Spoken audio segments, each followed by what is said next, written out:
Vale das Trevas.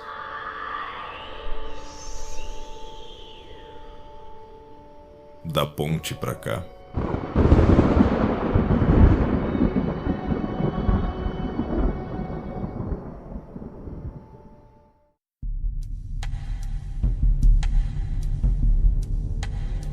Sejam bem-vindos ao Vale das Trevas da Ponte pra cá. Eu sou o Rafael Damasceno. Eu sou o Henrique Ferraz. E hoje nós vamos dar início, o pontapé inicial, a mais um clã que provavelmente está sendo muito esperado, que seria o clã Tzimisce. Mas, ô Rafael... Tzimisce, algo desse gênero. Ô Rafael, hoje nós temos... O Capadócio, que a gente recuperou, né? Ele fugiu, tentou fugir, mas tivemos uma Bruhá aqui pra poder capturar ele. Fala aí, ó, rapá. Oi. E é diferente, nós temos... vem com a gente. Não, chega.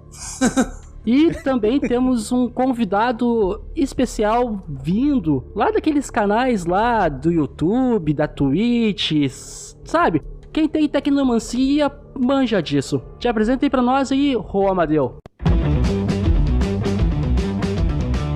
Fala galera, aqui é o Tico Romadeu do canal aí Segredos do Narrador, tô muito feliz de estar aqui, brigadão pelo convite, vamos lá. Mas, vamos dar-lhe. Temos um convidado de peso, agora vamos ter que se comportar aqui na gravação, né? Bom, mas como de costume, mas bem capaz. Cara, ô Romadeu. Pelo contrário, regra... aqui é podcast, aqui é pra não se comportar mesmo. Regra número 1 da casa, senta o sarrafo no Capadócio. E tem que falar que Tremere não é clã. Eu tenho que falar que entrou tudo almofadinho. E nós somos mesmo. Tá, bom pensado. Mas então assim, galera. Vamos aos comentários, então? Vamos aos comentários. E nós tivemos o nosso e-mail, né? O e-mail do O Desconhecido. Ele retorna depois de tanto tempo afastado, longe. E ele manda no e-mail dele assim: o ano é 2020. Eu voltei. Após longo período exilado, ouvi todos os podcasts. Adorei o cast do clã Nosferatu. Certa vez, um grupo de players foi orientado a buscar informações com o Nosferatu. Foram guiados por um humano até onde seria Warren. Com os sacos pretos cobrindo suas cabeças, eles subiram, desceram, rastejaram até chegar a um ponto onde ouviam vozes. Eles perguntavam e ouviam no mínimo 2 vozes sempre, vindas de locais diferentes. Os players começaram a se frustrar, pois as informações dadas sempre os levavam a ter de voltar a Warren e pedir mais informações. Até que um dia um dos players se saiu bem em um teste de percepção. Descobriu-se que era uma pegadinha de um alcaviano. Aquela da história da gota de sangue de Caim. Daí a treta foi tentar descobrir quem era a outra voz. Daí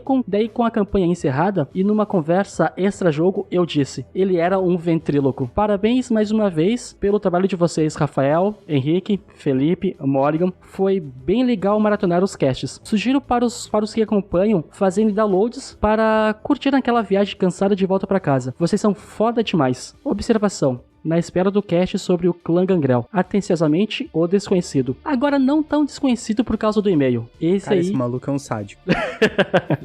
Não, esse cara é sádico. Primeiro ele inventou a história do pirulito, que chegou um macaviano que disse que tinha uma gota do sangue de Caim na crônica lá, fez uns Bruhá ajudarem ele a procurar os negócios. Quando ele foi entregar a tal da gota do sangue de Caim, era um pirulito de framboesa, tá ligado? Agora tem a saída do ventríloco. Ele leva o cara lá pro suposto equipamento Warren dos Nosferatu, e na verdade devia ser o quê? Um galpão lá, um treco. Cara, mas a ideia é boa, meu velho. Eu curti a ideia. O cara é sádico. O cara é doido. Bom, vamos para o próximo e-mail? Peraí, o Romadeu não falou. O que tu acha disso aí, Romadeu? Olha, tem até um certo fundamento, né? Existe aí mesmo uma história de um Malkavian que se passava por Caim, ou Caim que talvez se passava por Malkavian aí. Tem gente que fala que isso daí tá em Berlim, não sei. E pode até ouvir. Pode ser que a grande piada desse cara aí seja na realidade com nós. Fala aí, desconhecido. Sim. Será que você é Caim mesmo? Talvez seja. Olha, pode ser. Boa teoria. Ele aprendeu a usar um PC. Pode ser. Será que é ele mesmo? Cara. Eu falei tecnomancia. Não, fala pra ele assim: você não tava dirigindo um táxi em Los Angeles? Tá, peraí. Chega na Gerreno, o cara vai virar e falar assim: olha, até ofereci minha gota pra vocês falaram que não, vocês riram da minha cara, agora aí, vira pó. Disseram que era um pirulito.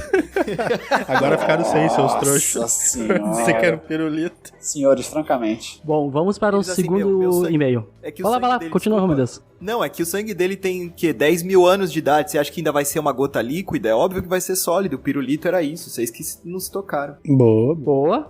Bom, manda o próximo. Nosso segundo e-mail. Sobre O nosso próximo e-mail é do Jorge Lucas, sobre o último episódio... O criador de Star Wars. É ele mesmo. Na real, Star Wars é George Lucas, né, cara? Esse é Jorge Lucas. É parente, primo, sei lá. O título do e-mail é sobre o último episódio acerca do V5. Bom dia, pessoal. Que episódios incríveis estes explicando toda a lore do V5. Olha, Yuri, é contigo. Foram muito bons mesmos. Pelo menos, na minha opinião, deu para situar a todos nós acerca de tudo o que está acontecendo. Contudo, preciso fazer alguns acréscimos em relação à explicação que o Capadócio deu acerca do clã Hecata. O velhinho Augustus de fato está desaparecido, mas o que faz todos acreditarem que ele está morto é o fato dos fantasmas que ele tinha aprisionado atacaram em massa todos os Giovanni, somando a um outro ataque realizado pelos precursores do Zodium, que tiveram assistência dos Giovannis mais novos, acabando com toda a liderança do clã. Para acrescentar a todos estas catástrofes, há um rumor de que o acordo que os Giovanni têm com a Camarilla, de que um não irá interferir nos negócios dos outros, possui um prazo de validade de 500 anos. Se eu estiver correto, encerraria em 2048. Com isso, os Giovanni convocaram uma reunião com todos os necromantes, visando criar uma união forte para que não sejam massacrados, tendo em vista que agora eles seriam um único clã independente. E desta reunião surgiu o clã Hecata, uma união dos Giovanni, percussores, Samed, Lâmia e Nagahara. Contudo, há uma importantíssima observação a ser feita. Os poderes variam de acordo com a linhagem, como Capadócio havia dito. Contudo, membros abraçados após essa reunião compartilham da mesma fraqueza, o beijo da dor excruciante. Logo, ainda que você tenha sido abraçado por um Samed ou um Capadócios, sua aparência não irá ser modificada. Você compartilhará dos poderes da sua linhagem, porém terá a fraqueza do beijo excruciante. Ponderações feitas, devo dizer que não há crítica nenhuma a ser feita. O podcast está incrível e estou no aguardo do episódio do clã Giovanni. Um grande abraço aos senhores. George Lucas. Vamos ter que botar na lista. Um que é o Gangrel e o outro que é o Giovanni. Vamos por parte pelo que ele falou. Primeiro de tudo, eu quero deixar claro que o quarto episódio do V5 foi feito numa época que o Cults of the Blood Gods não tinha sido lançado ainda. Então, tudo que eu tava falando era coisa que eu tinha pesquisado e era hipóteses. Não tava falando com certeza ali. Agora que o livro lançou, eu dei uma lida já no livro, vamos falar de algumas coisas que algumas pessoas parece que estão tendo uma confusão aí. Primeiro de tudo, o livro confirma de fato que o Augusto está morto. Isso não é uma teoria. Tem uma lore sheet no livro do Hecata que o nível 5 dela, eu acho que é dos precursores, se eu não me engano, ou é específico do Hecata, fala que eles sabem que o Augusto está morto. Então, a menos que eles deem retcon nisso no futuro, eu não sei se eles vão, na real, mas pelo que o livro indica, tá dizendo assim, você sabe que o Augusto está morto, com essa lore sheet. Então, não sei. Pode ser que sim, pode ser que não. A promessa que você tá falando, desse comentário, é a promessa de 1528, não 48. Então ela iria acabar em 2028, não 2048. Então tá bem mais perto. Sobre as fraquezas... 8 anos contando a partir de agora. Sobre as fraquezas de clã. Tá, o negócio é o seguinte, não foi após a reunião que todo mundo desenvolveu essa maldição. Todo mundo que foi abraçado após a reunião, sim. Por exemplo, os Samedis novos, os precursores novos, os Giovanni novos, as Lâmias novas, todos eles compartilham da mesma fraqueza, que é o beijo excruciante da Lâmia, e eles não têm mais as características que eles tinham antes. Agora, os antigos sim. Por exemplo, ao longo do livro é falado... Tem uma Samedi, por exemplo, na passagem do livro, que fala que ela tem que prender o rosto dela na cabeça dela cada noite. E outra coisa, se você quiser jogar com as maldições clássicas, você tem total liberdade pra fazer isso. Por exemplo, tem uma lore sheet que te deixa jogar de Nagaraha que come carne. Tem uma lore sheet que te deixa virar um corpo sendo Samedi. Além disso, você pode pegar a desvantagem de Nosferatu, colocar no seu personagem e falar que ele tem a maldição de clã original. Então, você ainda é livre pra fazer isso. Você não é obrigado a jogar só daquele jeito que o livro fala que você Entre aspas, seria obrigado. Dito isso, tá muito cedo ainda pra falar qualquer coisa, porque o que a gente tem até agora é um manuscrito do livro, mas foi um bom comentário, assim. Foi um bom comentário pra gente poder atualizar a informação que de fato tava desatualizada, porque o livro não tinha sido lançado. Tá, pergunta agora, que agora me veio uma curiosidade aqui. Vamos dizer assim, a fraqueza do pessoal que tá sendo abraçado depois da reunião tá sendo a padrão dos Giovanni, vamos dizer assim. Sim.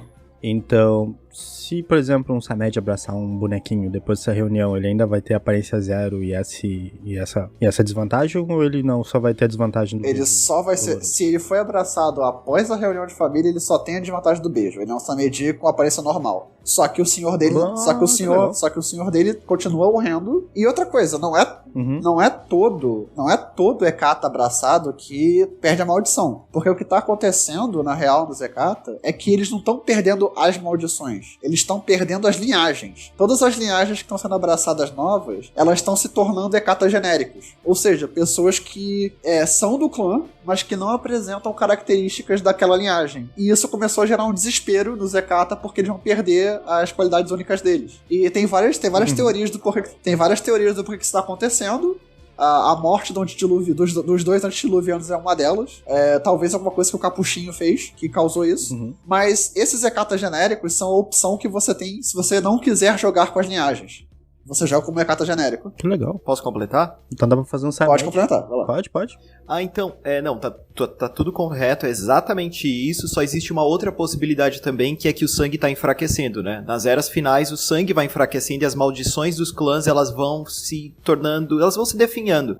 É por isso que o Nosferatu, no V5, ele também tem uma aparência que não é lá do mais monstruoso de todos, ela dá uma maciada, e isso tem a ver também com o que os Giovanni estão sofrendo agora, para levar até o plot dos Hecata. Isso tá acontecendo na realidade já há 20 anos, né? A gente esquece que o livro, a gente acha que terminou a terceira edição, começa o V5 no dia seguinte, não. Isso tá acontecendo gradativamente, então os clãs estão perdendo a maldição, o sangue tá enfraquecendo, e aí que a 16ª geração também é criada, por isso que foi possível. Sim, inclusive tem, existem os setores mais radicais do clã consideram esses Hecata genéricos Kaitif, por conta disso, né? Apesar deles ainda serem do clã. Exatamente. Nossa, bacana, então dá pra jogar com o Samed de aparência normal. E você pode jogar com o de aparência clássica também.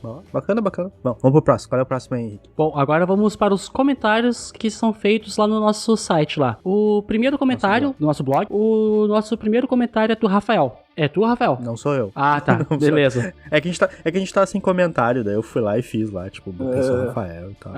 Deixa eu ficar sem comentário nenhum. Fala, pessoal. Episódio foda. Adorei as explicações. Estou jogando o V5 desde o lançamento e a forma que explicaram está muito próxima de como estamos fazendo na nossa mesa. Tragam os demais clãs, por favor. Abraços, Rafael. Beleza, pode deixar. Conforme for saindo atualizações do V5, né, a gente vai trazendo.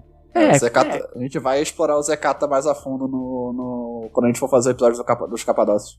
Agora... já deixo como dica aqui, né? O Yuri tá escrevendo artigos, provavelmente vão ser semanais, sobre o V5. Então, se precisar de material concreto e não só material de gravação de podcast. Não só gravação de áudio. No blog lá, exatamente.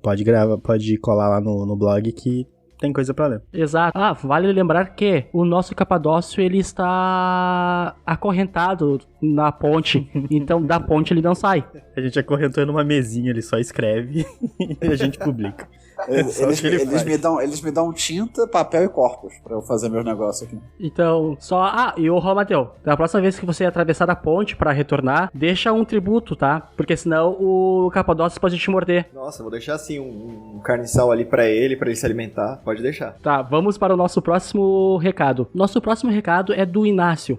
Participou com a gente da gravação do podcast Brujá. Exato, esse mesmo. Muito fodástico o podcast. Fiquei muito curioso sobre como estaria o mundo do V5. Mas ter esses insights e ver que os Nosferatus estão tentando ser a força de combate da Camarilla é inusitado. Se pensar no arquétipo do clã no V3. Continue com um trabalho incrível. Esse foi o recado do Inácio. Tem que mandar ele reclamar com o Theo Bell lá, que tirou o clã da Camarilla. Só complementos. Só complemento. Sobrou só pros Nosferatu mesmo. Na real, reclamar Fala aí, Yuri. Não, só complementando o que ele falou, a força de combate atual da Camarilla é composta pelo clã Nosferatu, Banohaki e La Sombra. Os Gangrel também não estavam, né? Não, os Gangrel saíram. Os Gangrel saíram primeiro. Exatamente. Eles saíram antes dos Bruhá, cara. Saíram antes do começo Sim, da saiu festa, né? Mancada dos caras. Queimou real. a largada. Queimaram a largada. Queimou a largada, exatamente. Bom, Começaram a beber antes de todo mundo, tá ligado? Queimou a largada. o próximo comentário é do Mike. Aqui é o Mike Silvério. O Mike Combo. O Mike O Combo. Mike Combo. Mike Combo. Mais conhecido por Mike Combo. Ó, viu? O V5 é um jogo novo, eu narro, mas perde muito para as edições anteriores. Nem por combos ou esqueminhas, mas por mexer com partes vitais que deveriam permanecer inalteradas. O podcast ainda é muito bom. Até falando sobre o V5, vocês conseguem fazer algo legal. Depois dos episódios sobre o V5, tomara que volte ao normal. Este é o comentário do Mike Combo. Tem a opção de pular esse comentário? Cara, eu acho que a gente tem que respeitar quer pular? todos os comentários. Por quê? Nós temos jogadores que são saudosistas, nós temos jogadores novos que estão começando no V5, nós temos jogadores que estão que são amantes do V20. Tem estereótipo de jogadores pra tudo. Cabe a nós então, respeitar. Tá, então eu vou dar a Peraí, resposta peraí. que eu dou pra qualquer pessoa que faz esse tipo de comentário em qualquer coisa que eu faço. Você não gosta de V5? Tudo bem, não joga V5. Bom, a Peraí, princípio... Vamos ser mais justos, assim, ó. Vamos abrir a votação. Você quer a ajuda dos universitários? Ou você quer pular o comentário? Ou você quer tentar responder? Na real, o que acontece ali, tá? Ô Yuri, ele não falou que ele tá jogando o V5, ele tá narrando o V5. Tecnicamente não tá jogando, tecnicamente. Sim. Naquela época, né? E você, Ele tá jogando. É. você não é obrigado a jogar, e você também não é obrigado a ficar comentando coisas do V5 se você não gosta, mas tudo bem. Bom, então vamos para o próximo episódio. Próximo comentário. Já acabou o podcast? Vamos para o próximo comentário. Temos agora também o comentário do Inácio, tá? O Inácio que gravou o podcast do Bruhá junto conosco aqui.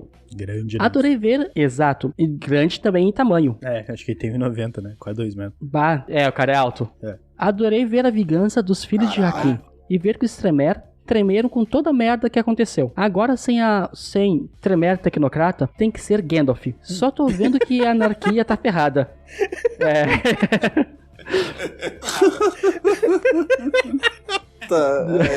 Tá bom. A anarquia tá... Fala. Só um parênteses aqui. O negócio dos Banohaki não é o... Não vou deixar tu falar. Caralho. Cara, puta merda. Tá, Eu vou te mutar, Rafael. Não, sacanagem. Tá, vamos lá. O negócio dos Banohaki é uma teoria, tá? Uma teoria que é, inclusive, exposta por eles mesmos. Eles acreditam que foi algum deles que vazou as informações pra Segunda Inquisição pra destruir Viena. Mas, aparentemente, oficialmente, foi a Segunda Inquisição que pegou os Tremé. Só que aí os Banohaki falaram, mas é muito conveniente, não é mesmo? E de fato eu, pelo menos, sou da interpretação que simples humanos nunca conseguiriam derrubar uma capela Tremé. Teria que ter um feiticeiro de sangue aí, com certeza. O minissérie vai corromper com tudo. E saber que os Las Sombras agora são da Camarilla me faz pensar que na resposta do Sabá, se é que vai ter Sabá no V5, e ver que o maior inimigo dos Cainitas não são lupinos, magos e outras entidades, mas os humanos, que antes eram somente gado e peças de tabuleiro. Muito bom esse podcast. Mas não para por aí, tá? Nós temos seguido desse comentário novamente o Inácio. Posso fazer um comentário pertinente? Vai lá, faz. Quando o pessoal ficou sabendo, o pessoal não, né? Uma parcela do pessoal ficou sabendo que os La Sombra tinham entrado pra Camarilla, começaram a tocar rojão, né, meu? Agora os La Sombra vão tirar os Ventru do poder. Começaram a jogar rojão, acharam que era final de campeonato, tá ligado? Como se os Ventru nunca fossem inventar mecanismos pra impedir que eles ascendessem na hierarquia, mas tudo bem. Vamos apertar a mão dos caras e tipo, isso aí, Champs, vamos lá. Vocês podem começar a ganhar carga agora. Fazer tudo bonitinho que a gente vai só olhar. Segundo o comentário, na real, o terceiro comentário do Inácio. Caramba. É exatamente isso que ele começa. Caraca, mano. Isso que é crueldade no horror pessoal. Dificilmente um jogador cria personagem criança, mas acho interessante para muitas tramas e reviravoltas nos plots. Muito bom o material. Ele se refere ao nosso artigo sobre vampiros crianças, lá no nosso blog lá. O Thiago, quando escreveu, se puxou. Ficou muito bom o material mesmo. Alguém gostaria de comentar sobre os comentários do Inácio? Sobre as outras partes do V5, sim, o Ministério é uma força que os anarquistas têm medo deles. Por conta da conexão deles com a Igreja de Sete. Vários anarquistas foram contra o Ministério entrar no movimento, oficialmente, porque os Bruhá, por exemplo, falaram que a gente tá aqui tentando não ser um cuzão com os seres humanos, e aí vocês chamam o Ministério pra vir pra cá. Beleza. Sobre os La Sombra, cara, com certeza ainda deve ter La Sombra no Sabá, não deve ter saído todo mundo, e com certeza o Sabá deve estar muito puto. Eu, inclusive, fiz um meme sobre isso, não sei se vocês lembram, daquele do Obi-Wan Kenobi, do Zemice saindo da... Não, os La Sombra saindo do Sabá e o Zemice falando: vocês eram meus irmãos, cara! Acho que a gente até postou lá no Vale. Pois é. Sim. Vamos para o próximo comentário, então. O próximo comentário é do Diego Maciel. Pessoal, eu acabei conversando com o Diego e é um ouvinte que mora na Nova Zelândia. Eita. Olha até... Exato, olha até onde a ponte tá alcançando. Ponte internacional já. Sim. É, legal. A nossa ponte tá se estendendo. Muito obrigado pelo podcast. Tô aprendendo muito. E não fazia ideia de que vampiro era tão grandioso. Não. Já estou no episódio 6 em 2 dias. Acho muito engraçado as gírias do sul. Provavelmente quem não é daí não entende alguma coisa. Mas bate. É verdade. Eu adoro as gírias do sul, eu também boio às vezes e é muito legal, assim. É o toque do canal, são essas gírias do sul também. Capaz, né? Sereno. A fuder. Vamos colocar num glossário ali depois. Ou a fu. A Fuzel. A milhão. Acho muito engraçado as gírias do sul. Provavelmente quem não é daí não entende alguma coisa. Até no RPG que está sendo narrado, o cara falando que arranca o toco do chão e eu rindo sozinho do trabalho. Muito bom mesmo Muito bom mesmo. Eu queria ter visto antes. Só acho que às vezes tem uma diferença grande no volume de cada convidado, mas não vi os últimos episódios. Ainda talvez já tenham sido resolvidos. Muito bom mesmo. Parabéns, pessoal. Do Diego Maciel, nosso ouvinte da Nova Zelândia.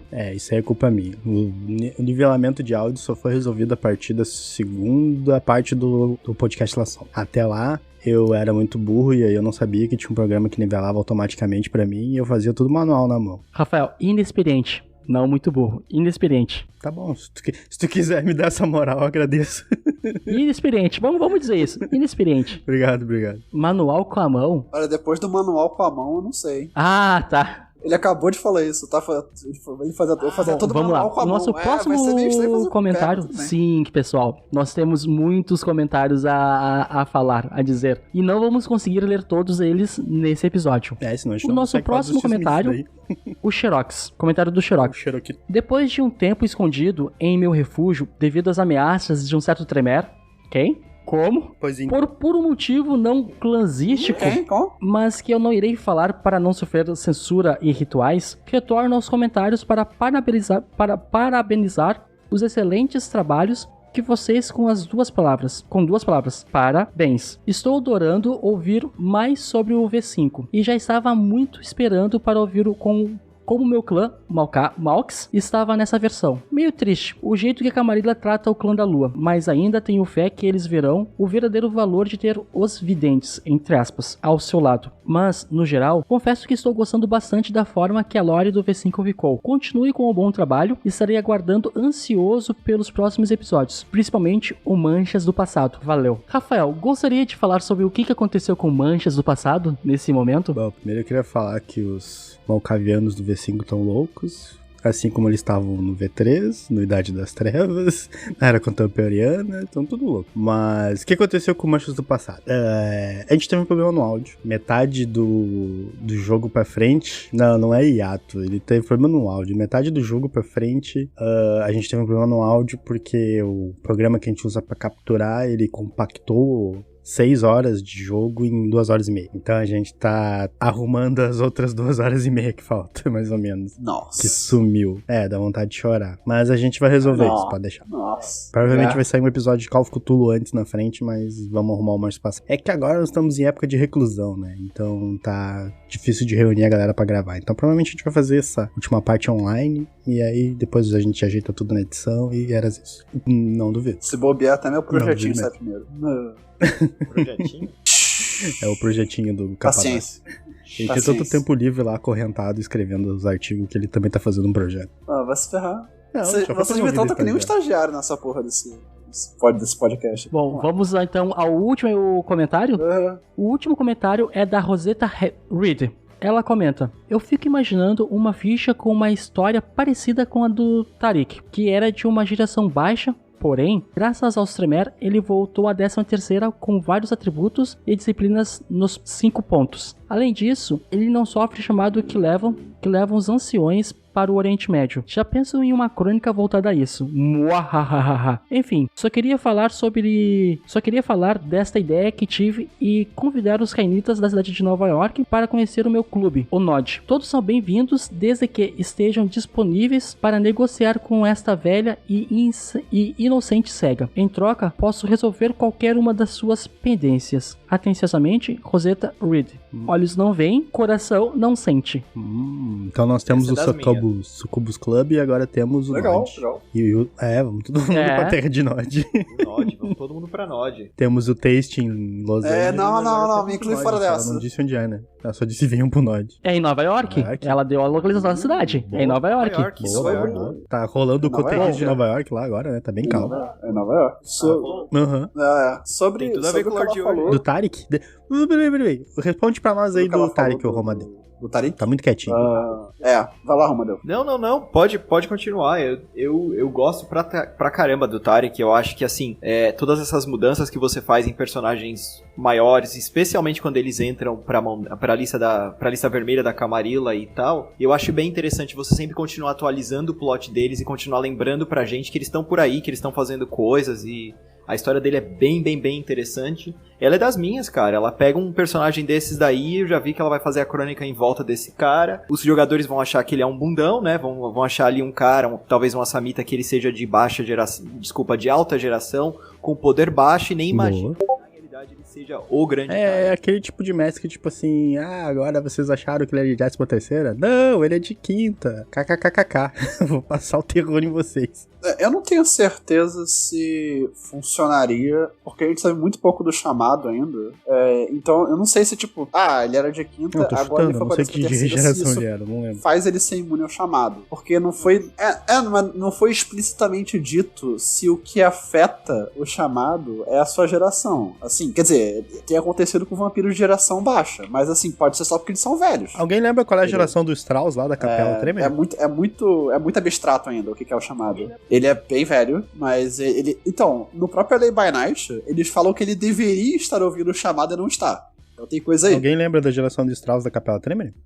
Não recordo. A geração dele não... Que ele sofreu chamado também, mas eu acho que ele não é de geração muito baixa, não. Acho que ele é de 7ª. Ele não sofre porque ele faz uns ritual, pelo menos que eu vi o pessoal comentar. Ele faz uns ritual fodão lá pra não sofrer o chamado. Exatamente. Ninguém sabe o que ele faz, mas ele deveria estar escutando, mas ele não tá. Bom, vamos então dar muito pouco sobre isso ainda. Sobre os Tizimis, sobre o clã, sobre a história. Vamos, finalmente. Né? Eu tenho um pequeno parênteses antes de a gente começar a falar sobre esse clã, que é: ninguém sabe como se pronuncia essa jossa desse nome. Como se fala, Ramalhão? Não, se vocês quiserem saber, a história toda que eu conheço, uma romena, né? E eu cheguei nela e eu falei, e aí, meu? Como é que fala esse daqui? Dei o nome pra menina e ela leu ali e ela falou assim, é realmente Tizimice. Esse Tche aí é quase italiano, né? Claro, as línguas deles ali são bem próximas do italiano, inclusive. E isso casa com o que o Jason Corr falou. Ele falou também já num vídeo que era Tizimice, mas ela deu uns detalhes assim bem legais. Ela falou que, cara, esse Z que tem aí no meio... ele não faz sentido, ele provavelmente é alguma coisa ali dos Balcãs, ou seja, daquela galera ali da Sérvia, da Croácia, eles misturaram algumas línguas, né? São vizinhos sempre da Transilvânia, tem sempre uma história ali anexa, se você olhar da Hungria, dos Ventru, mas que esse Z não é dela, assim. E é legal que os americanos falam zimais. Eu já ouvi falar muito isso, nos anos 90 a gente falava muito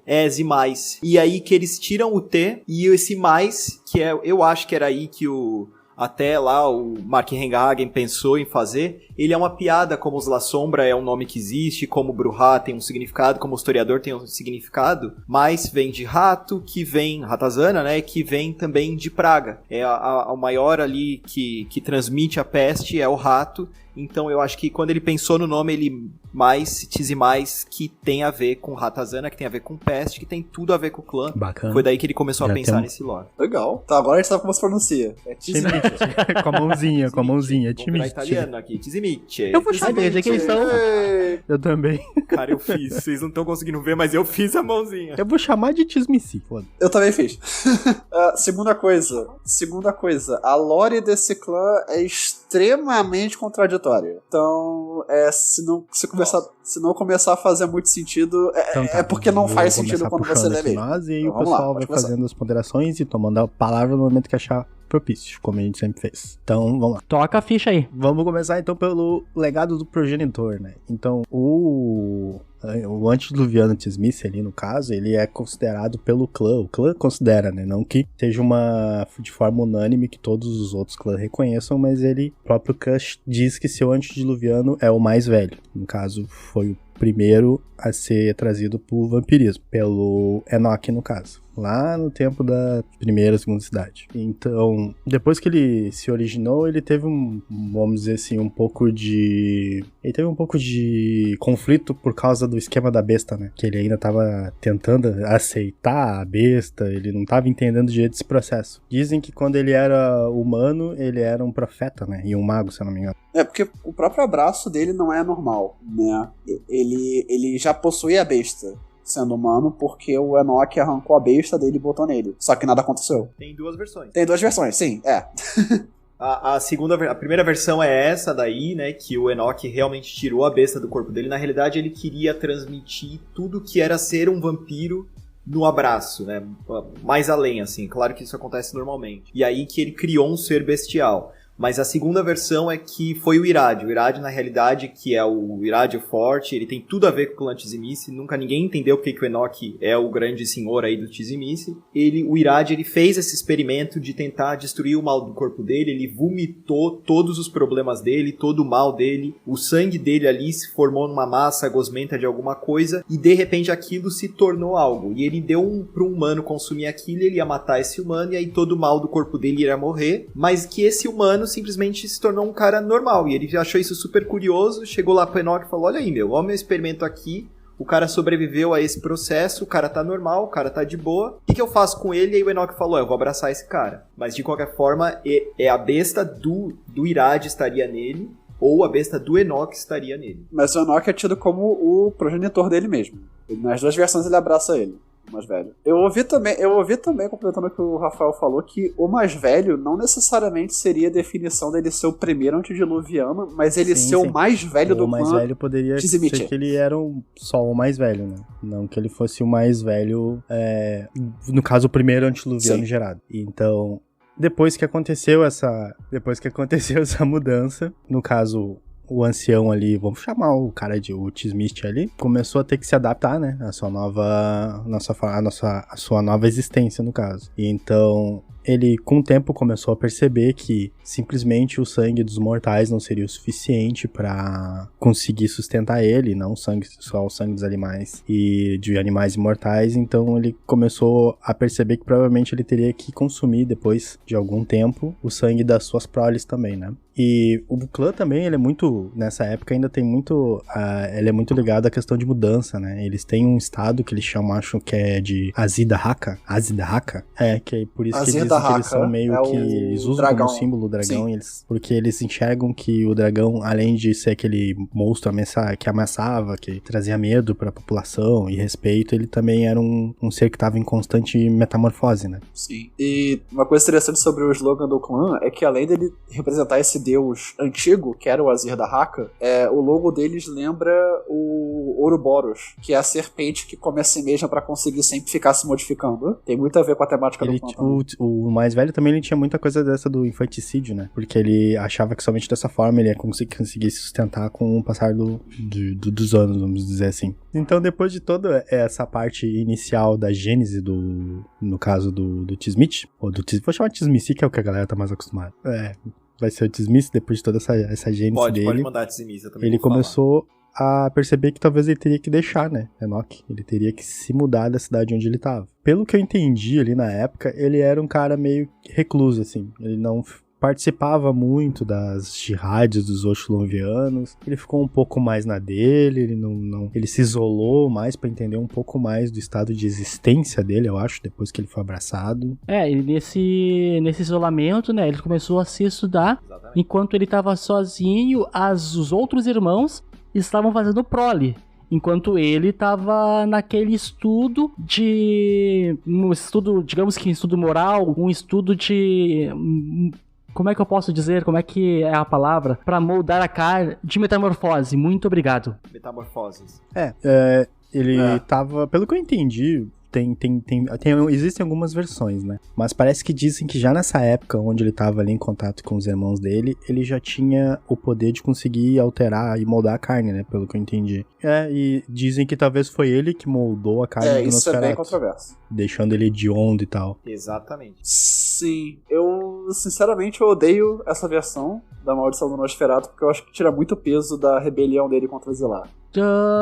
Se ele fez isso com o Nosferatu, então por que estão dizendo que Caim amaldiçoou o Nosferatu com aquela aparência? Não faz, nexo sentido. Não, e sabe também o que é o problema? Se ele conseguiu moldar o Nosferatu, por que o clã dele não consegue moldar o Nosferatu? Porque Vicitus não funciona com o Nosferatu. Eles voltam à forma original. Bom, quem assiste meu canal sabe que eu sou completamente contra essa história de que Caim amaldiçoou todos os clãs. É uma lenda errônea, uma lenda que ela se repete só em lugares onde o lore se torna exatamente uma lenda. É só uma mitologia ali e que cada lore vai explicando que isso é uma grande mentira. Existe um plano por detrás disso pra você acreditar que Caim amaldiçoou todo mundo. Existe um plano ali pra esconder o que aconteceu quando é que os vampiros da terceira geração mataram os da segunda. Tem gente que fala, por exemplo, que é a história do Shaitan e dos Bali, que ele já tava ali desde o começo. Tem gente que coloca Shaitan lá pra frente, quase já em Dark Ages, um pouco antes. O engraçado é que nessa mesma época, no caso, na versão da história do Smith, que essa é a versão do Clut Smith, né? Então, a gente vai estar falando o que o clã acha da sua existência, não o que talvez os outros olhares por fora enxerguem. Eles mencionam entre os irmãos dele, o Bruhá e o Meket, só que existiam dúvidas que talvez o nome do antediluviano fosse Meket, e eles se referem a ele como uma outra pessoa, quando eles estão contando a história. E aí cria aquela dúvida, né? A gente agora, o pessoal todo feliz, provavelmente o nome do antediluviano é Meket, descobrimos, né, cara? Não é. É verdade, porque até no próprio o mais velho. No próprio Vampiro à Máscara, no manual básico da terceira edição, tá descrito lá o nome Meket do mais velho, no caso. Uhum.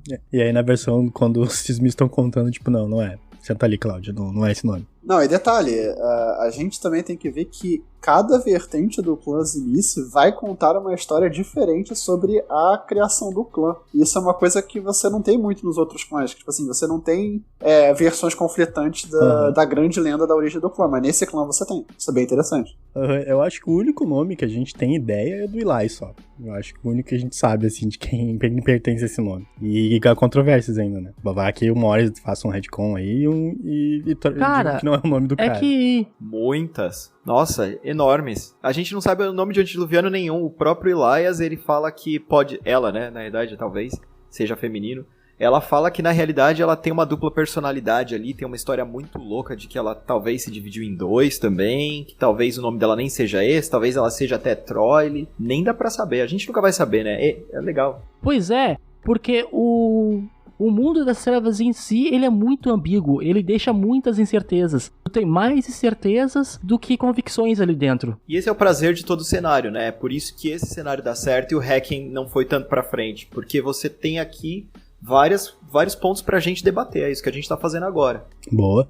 Então, seguindo ali. No caso, o ancião, ele reparou que, por exemplo, ele era o único no momento que estava observando os mortais como algo a ser observado e até talvez aprender alguma coisa com eles, né? Diferente de todos os outros antediluvianos que no momento queriam só controlar o rumo da sociedade mortal. Ele estava enxergando esse pessoal um pouquinho diferente por causa que eles tinham uma força de adaptação muito forte, né? E ele estava tentando achar, talvez, baseado nisso, uma forma dele mesmo conseguir se salvar da besta dele e da sede que ele tinha. Porque ele percebeu que, provavelmente, com o passar do tempo, ele ia ter que começar a se alimentar de outros vampiros. E ele queria evitar isso a todo custo, porque seria muito limitado e perigoso, né? Tu simplesmente conseguir se saciar tua sede com sangue de outros vampiros. Ainda mais que existe o problema do laço de sangue, né? Então, ele ia ter que destruir todo mundo que ele fosse se alimentar. Ele não ia conseguir simplesmente se alimentar e seguir a não-vida dele. Então, ele começou a percorrer, né, algumas partes do mundo. Foi por isso que ele deixou a cidade. Tentar achar uma forma, pelo que eu entendi, de se adaptar e não sucumbir à sede da besta dele. E engraçado que, nesse momento, já fala ali, na parte que ele moldou o Nosferatu, por exemplo, porque ele achou que a beleza hedionda, que a coisa que o Nosferatu tinha virado seria uma coisa tão bonita de se apreciar. Então já dá pra entender que talvez ali ele já tinha poderes de vicissitude. Só que não, em nenhuma parte aqui entra aquela história de que ele ganhou esses poderes porque ele tava num reino espiritual, na Umbra, entrou em frenesi e se alimentou de uma criatura amorfa. E aí virou aquela coisa da Soul Eater, aquela semente que todo mundo carrega e tal. Engraçado que nessa visão do Smith isso não é abordado em ponto nenhum. E existem 3 versões conflitantes sobre como a vicissitude foi adquirida pelo clã. Uhum. A primeira versão é que isso era uma disciplina inerente ao mais velho. Ele foi abraçado e já despertou vicissitude, naturalmente, por conta da besta que já existe dentro dele. Tem essa versão que você acabou de falar, que foi a que ele estava na Umbra Profunda, acabou se alimentando de um Soul Eater, mas isso foi rapidamente abandonado na terceira e na edição de 20 anos. Uma pergunta que eu faço aqui, tá? Para o ouvinte que tá chegando hoje, tá, que não conhece o clã Smith, que não conhece, tá por fora desses termos que nós estamos utilizando aqui. O que é a vicissitude que nós tanto estamos falando nesse exato momento? Bom, a vicissitude é o poder do Tzimice nato de mudar, não nato, né, porque ele precisa aprender isso, mas de moldar a carne, de se transformar o seu corpo de uma maneira muito, muito profunda, né? Ele quebra todos os padrões e limites, e isso é uma busca, inclusive, espiritual do clã. A trilha do clã, ela te puxa isso, ela te leva a continuar fazendo todas essas alterações sempre, e a sempre a experimentar isso, a se perfeccionar e nunca parar.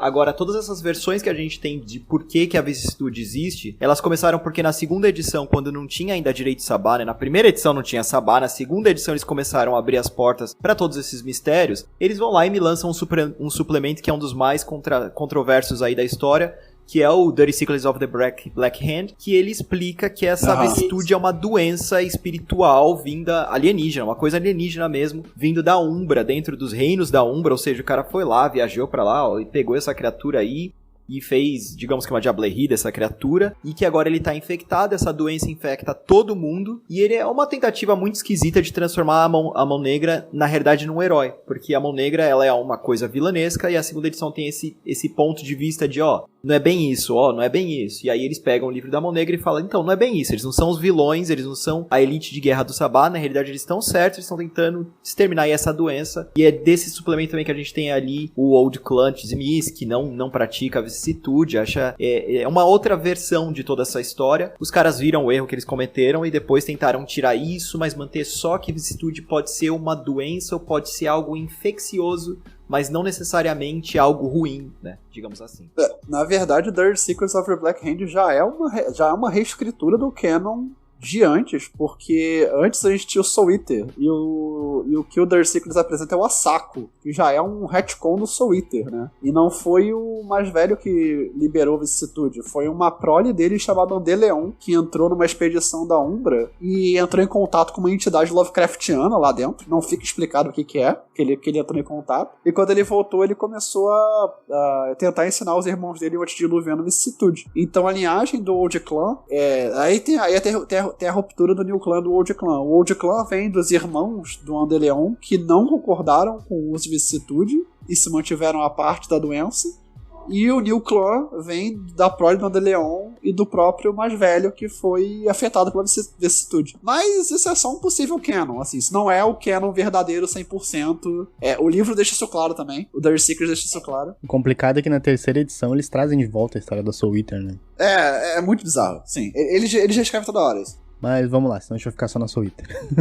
Vai lá, manda ver. Então, nessa parte aí, então, que o Antediluviano tava procurando essa parte de adaptação, ele criou a sua primeira progenie lá, que era a Cartaria. Por que não botaram Catarina, né, cara? Cartaria. Não, Cartariria.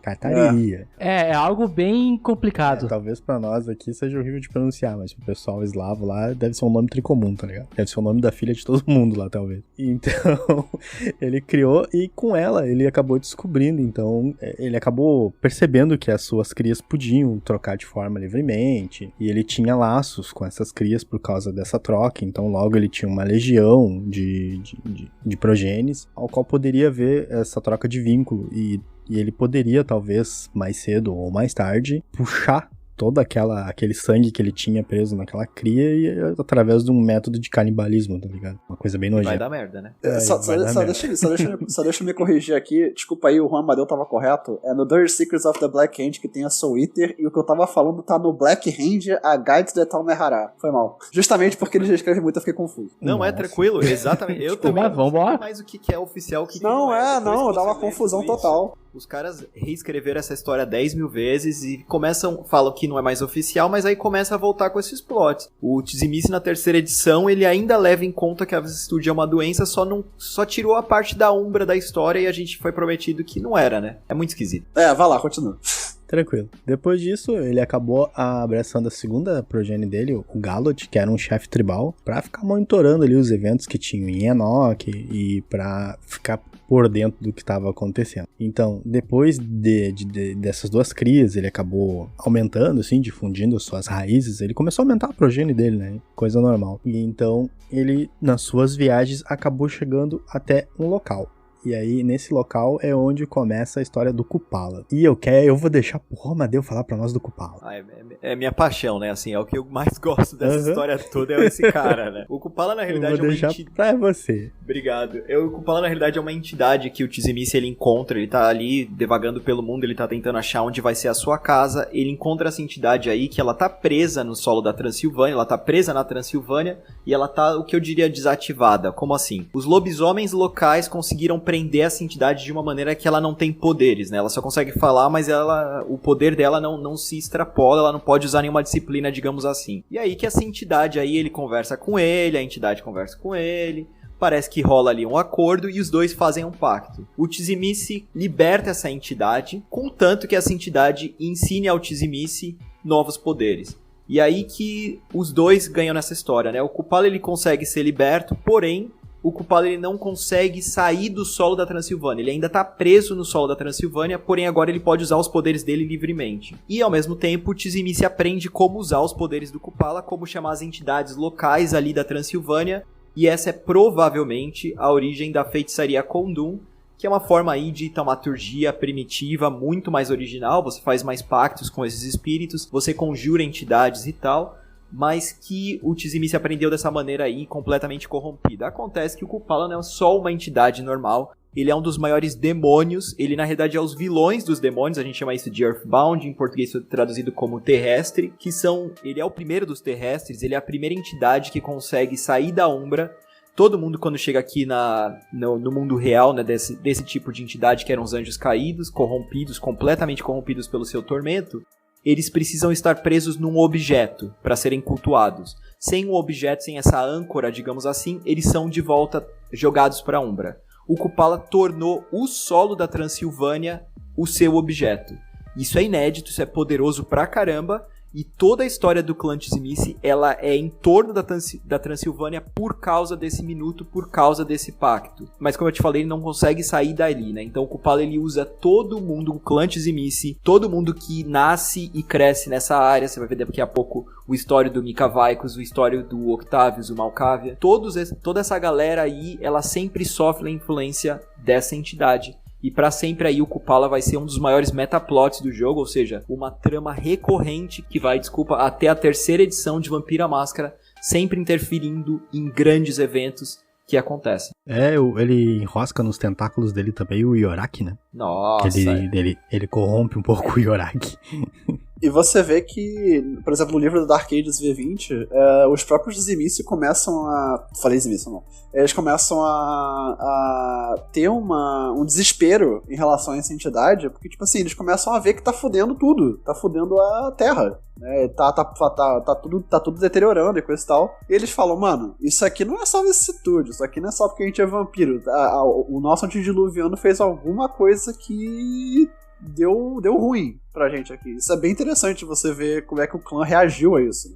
E a reação do clã vai ser a revolta anarquista. Se você pensar bem, a revolta anarquista Exatamente. é exatamente esse movimento de, cara, tem alguma coisa muito estranha com esse antediluviano. Tá todo mundo dormindo, esse antediluviano fica aqui enchendo o saco da gente. Ele tá aqui do nosso lado, a gente não consegue sair daqui direito, tem que viajar aqui com um pedaço de terra da Transilvânia. Provavelmente essa é a grande origem aí pra maldição do clã. Ou seja, não foi Caim que amaldiçoou. A história de Caim só rapidamente, Caim deveria ter amaldiçoado o antediluviano Tzimisce porque ele não estava na segunda cidade quando os irmãos dele lá foram matar, ele fugiu, tava aí na Transilvânia. Ele não participou dessa história toda do dilúvio, ele não participou do assassinato da segunda geração, em teoria, e a explicação seria que Caim então amaldiçoou ele por não ter protegido a segunda geração, não tá nem aí pros irmãos dele, mas na realidade o lore vem te explicar que tudo isso na realidade é o Kupala, né? É a ligação com o Kupala, é a ligação com a terra da Transilvânia, o clã Tzimisce. Se você é um Tzimisce, você precisa ter um pedaço de terra de onde você foi abraçado, provavelmente nessa época era da Transilvânia,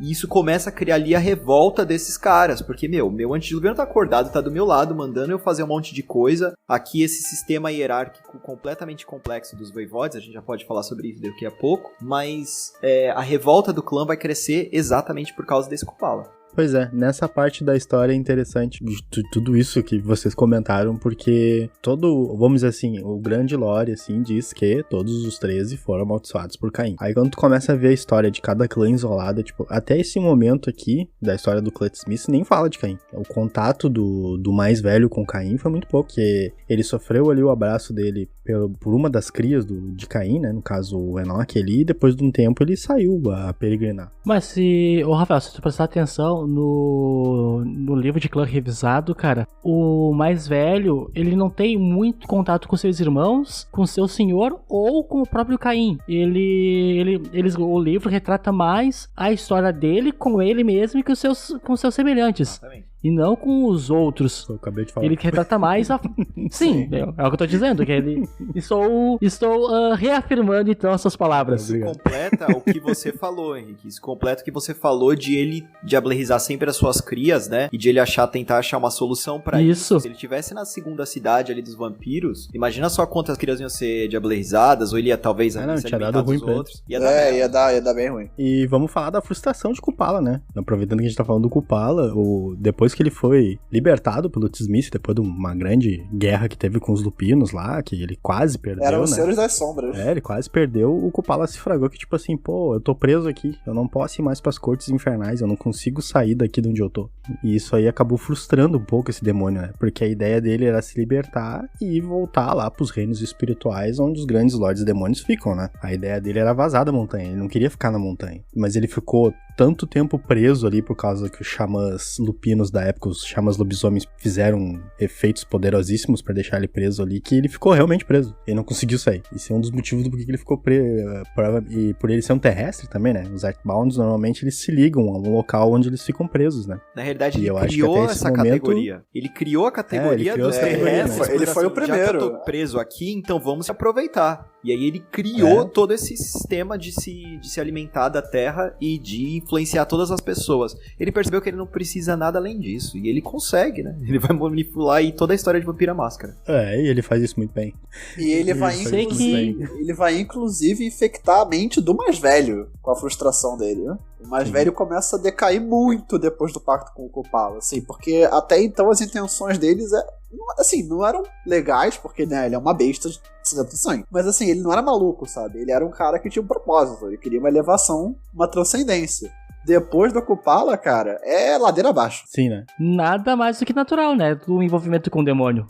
Depois que ele se envolve com o demônio, que o bicho pega. E aí, aparentemente, parece que foi só uma troca, né? Tu me tira daqui e eu te ajudo a tu reviver os teus poderes mágicos da época que tu era humano. Agora, vamos dizer assim, de um paradigma vampírico agora. Vai ter que usar a magia de sangue, em resumo. E se o cara olhar que foi somente essa troca, o antediluviano saiu perdendo muito, né? Se foi só isso. Se ele tirou as amarras do Kupala só pra ganhar kudunismo, ficou ruim pra ele, na minha opinião. Uma coisa que eu vejo é que é o seguinte, na lore ali, ele diz que Kupala e o mais velho trocaram informações, o mais velho conseguiu libertar, entre aspas, o Kupala, mas eu vejo uma coisa, cadê os Garous pra fazer a guarnição desse maldito? Ah, não tinha? Sei que não tinha os Uquitenas, porque os Uquitenas têm campos que são os guardiões dos malditos. Na realidade foram Mas os Uquitenas são as tribos puras, né? Eles estão aqui no sul. Eles estavam no norte. Eram os Senhores das Sombras, cara. Eram os Senhores das Sombras. Eram os Senhores das Sombras ali daquela área que depois vai virar a Rússia. É aquela área que conecta, termina a Transilvânia, começa ali um outro território do leste europeu, e ali vai virar a Rússia. Entre essas duas áreas ali, que a Rússia já tem uma cadeia de montanhas também, é que os Senhores das Sombras dessa área, eles na realidade começaram a migrar até mais pro norte, quando a influência do Kupala começou a crescer. Era um problema que eles resolveram, né? Eles foram lá, prenderam essa entidade, tá tudo bem, tá tudo tranquilo. Eles não imaginavam que um antediluviano ia chegar lá e fazer essa merda. E quando eles percebem, já é tarde demais. Mas depois, quando eles começam a migrar de volta, eles têm uma influência gigantesca nesse plot. Eles voltam até ali pra começar a confusão que vai armar a revolta anarquista. É muito louco, assim, mas eles conseguem sim fazer essa ponte de lobisomem apocalipse pra Vampiro à Máscara de uma maneira ali que até faça um pouco de sentido. Tava o Senhor da Sombra ali, chamou, olhou, ô Joe, e aquele demônio que a gente prendeu? Tá solto. Como assim, cara? Tá solto, já era. Chegou um vampirão, ninguém ficou cuidando, ninguém ficou lá de guarda. Pois é, né? Já olha, aquele demônio pagou a propina ali pro maluco ali, o maluco liberou. Fez o acordo ali de cavaleiros ali e já era, meu. Não deixou ninguém cuidando. Molhou a mão, tá liberado. Exatamente. E aí você... Agora, sabe uma coisa que eu acho engraçado? É incrível como no Vampiro à Máscara toda magia de sangue tem um pezinho no infernalismo, né? É incrível isso. Toda magia de sangue tem alguma coisa a ver com o demônio. Cara, eu vou te dizer que, tipo assim, ó, antes pra mim cada evento era isolado. Depois que eu comecei a acompanhar o canal do Romadeu, eu fico assim, putz, mas é tudo baile, cara. Que droga. É tudo baile, Que cara. droga, tá perdendo a graça. Tá perdendo a graça esse lore, tipo, é tudo baile, que saco. Olha só, o Shug de Baali que faz magia de sangue pros Banu Hack. O Tremere lá fazia um bando de feitiços invocando o demônio também na capela. E agora os Tzimista tinham feitiçaria Kodo. Não, mano, isso é muita coincidência. É muita coincidência. Fica de olho no Henrique, hein? Os Bruhá também. Hein? Se olhar os Bruhá também, se você olhar o Meneleus ali, eu tô agora falando pelo lore historiador, né? O Meneleus ali, ele vai lá e conjura uma entidade do fogo em Pompeia. Tipo, a entidade do fogo em Pompeia. Esse cara aprendeu como isso daí? Meneleus tava lá em Cartago, Meneleus ali do lado dos Bali aprendeu. Como é que ele aprendeu aí essa magia, essa taumaturgia aí? É que nem o Anconi. O Anconi foi lá, vamos ter que se proteger aqui dos ataques do castelo. Vamos invocar um demônio então, né? Vamos. Aí invocar um demônio lá, o demônio prendeu todo mundo. Infernalista. Tudo infernalista. Tem um Pores, é coisa de infernalista também. Eu defendo essa tese. Vai lá, manda ver. Então chegamos na parte do dilúvio. Então quando chegou o dilúvio, aconteceu um grande êxodo, né? Das populações mortais e coisas do gênero. Então o Tzimist na época ele subiu para as montanhas mais altas, né? Ele e mais algumas crias dele. E com eles levaram algumas tribos humanas, né? Que, óbvio, né? Eles tinham que ter comida, né? Eles não iam subir sozinhos lá. Iam ficar sem ter com que se alimentar, né? Então foi nessa época, mais ou menos, que começou aquela dominação Tzimist sobre as pessoas, né? Os mortais, no caso. Por eles mortais terem buscado refúgio nos lugares mais altos, onde eles estavam reclamando como os domínios deles, eles disseram assim, não, tranquilo, vocês podem ficar aqui desde que vocês paguem seus tributos. Então, eles até nessa época foram legais, assim, eles não pediam os filhos primogênitos desses humanos, nem nada. Eles falaram assim, ó, os tributos vocês podem pagar pra nós por estar aqui se salvando do grande dilúvio aqui em cima da nossa montanha, pode ser os seus filhos mais novos, não tem problema. Ou se um Tzimist estava muito zangado, eles diziam, eu quero toda aquela família ali pra mim, e já era. E nem sempre eles se alimentavam e matavam suas vítimas, né? Às vezes eles faziam alguns experimentos, ou ficavam usando aqueles 5 pontinhos de rebanho na ficha ali pra ficar se alimentando e deixar todo mundo vivo, né? As coisas do gênero que todo mundo conhece. Então foi mais ou menos nessa época aí que começou, vamos dizer assim, a construção hierárquica do clã em relação a voivodes e coisas do gênero, né? E nessa época, o que aconteceu? Aí depois que as águas se baixaram e tal, aquela coisa toda, começou a passar muitas tribos sob influência de outros clãs. Então passaram algumas tribos com influência sobre os Gangreus, os Nosferatus, e mais alguns Malkavianos. E então quando os T-Smith chegaram pra essas tribos que estavam nômades, estavam passando ali, disseram, vocês querem passar aqui para nossas montanhas, vocês têm que pagar um tributo. Os outros clãs disseram, não vamos te pagar nada. Ué, quem é que disse que o comando é teu? Quem é que disse que o comando é teu? Como assim? Não vamos te pagar nada. E aí eles ficaram de cara, né? Tipo, não, como assim? Os caras chegam na nossa região, querem se instalar aqui um tempo e depois ir embora, e não querem pagar tributo pra gente, já que a gente tava aqui antes. Eles tiveram menos conflito com o Gangrel, né? Porque os Gangrel, como eles são nômades por natureza, eles ficaram ali, sei lá, um mês e foram embora. Então não tinha problema de disputa por alimento, né? Eles não tiveram estresse com esse clã porque, os caras ficaram aqui um tempinho, não mataram as vítimas aqui, se alimentaram, foram embora, mas beleza, não vamos estressar. Agora já o clã Nosferatu e o clã Malkaviano na época começaram a querer fazer firmamentos ali, né? Queriam ficar ali naquela região. E aí começou os conflitos entre esses clãs na época. Se alguém quiser falar alguma coisa, pode falar. Não, é nessa época também que começa a tradição da hospitalidade dos Dizimice, né? É uma coisa muito interessante, é uma coisa muito interessante do clã. É uma coisa de extrema educação.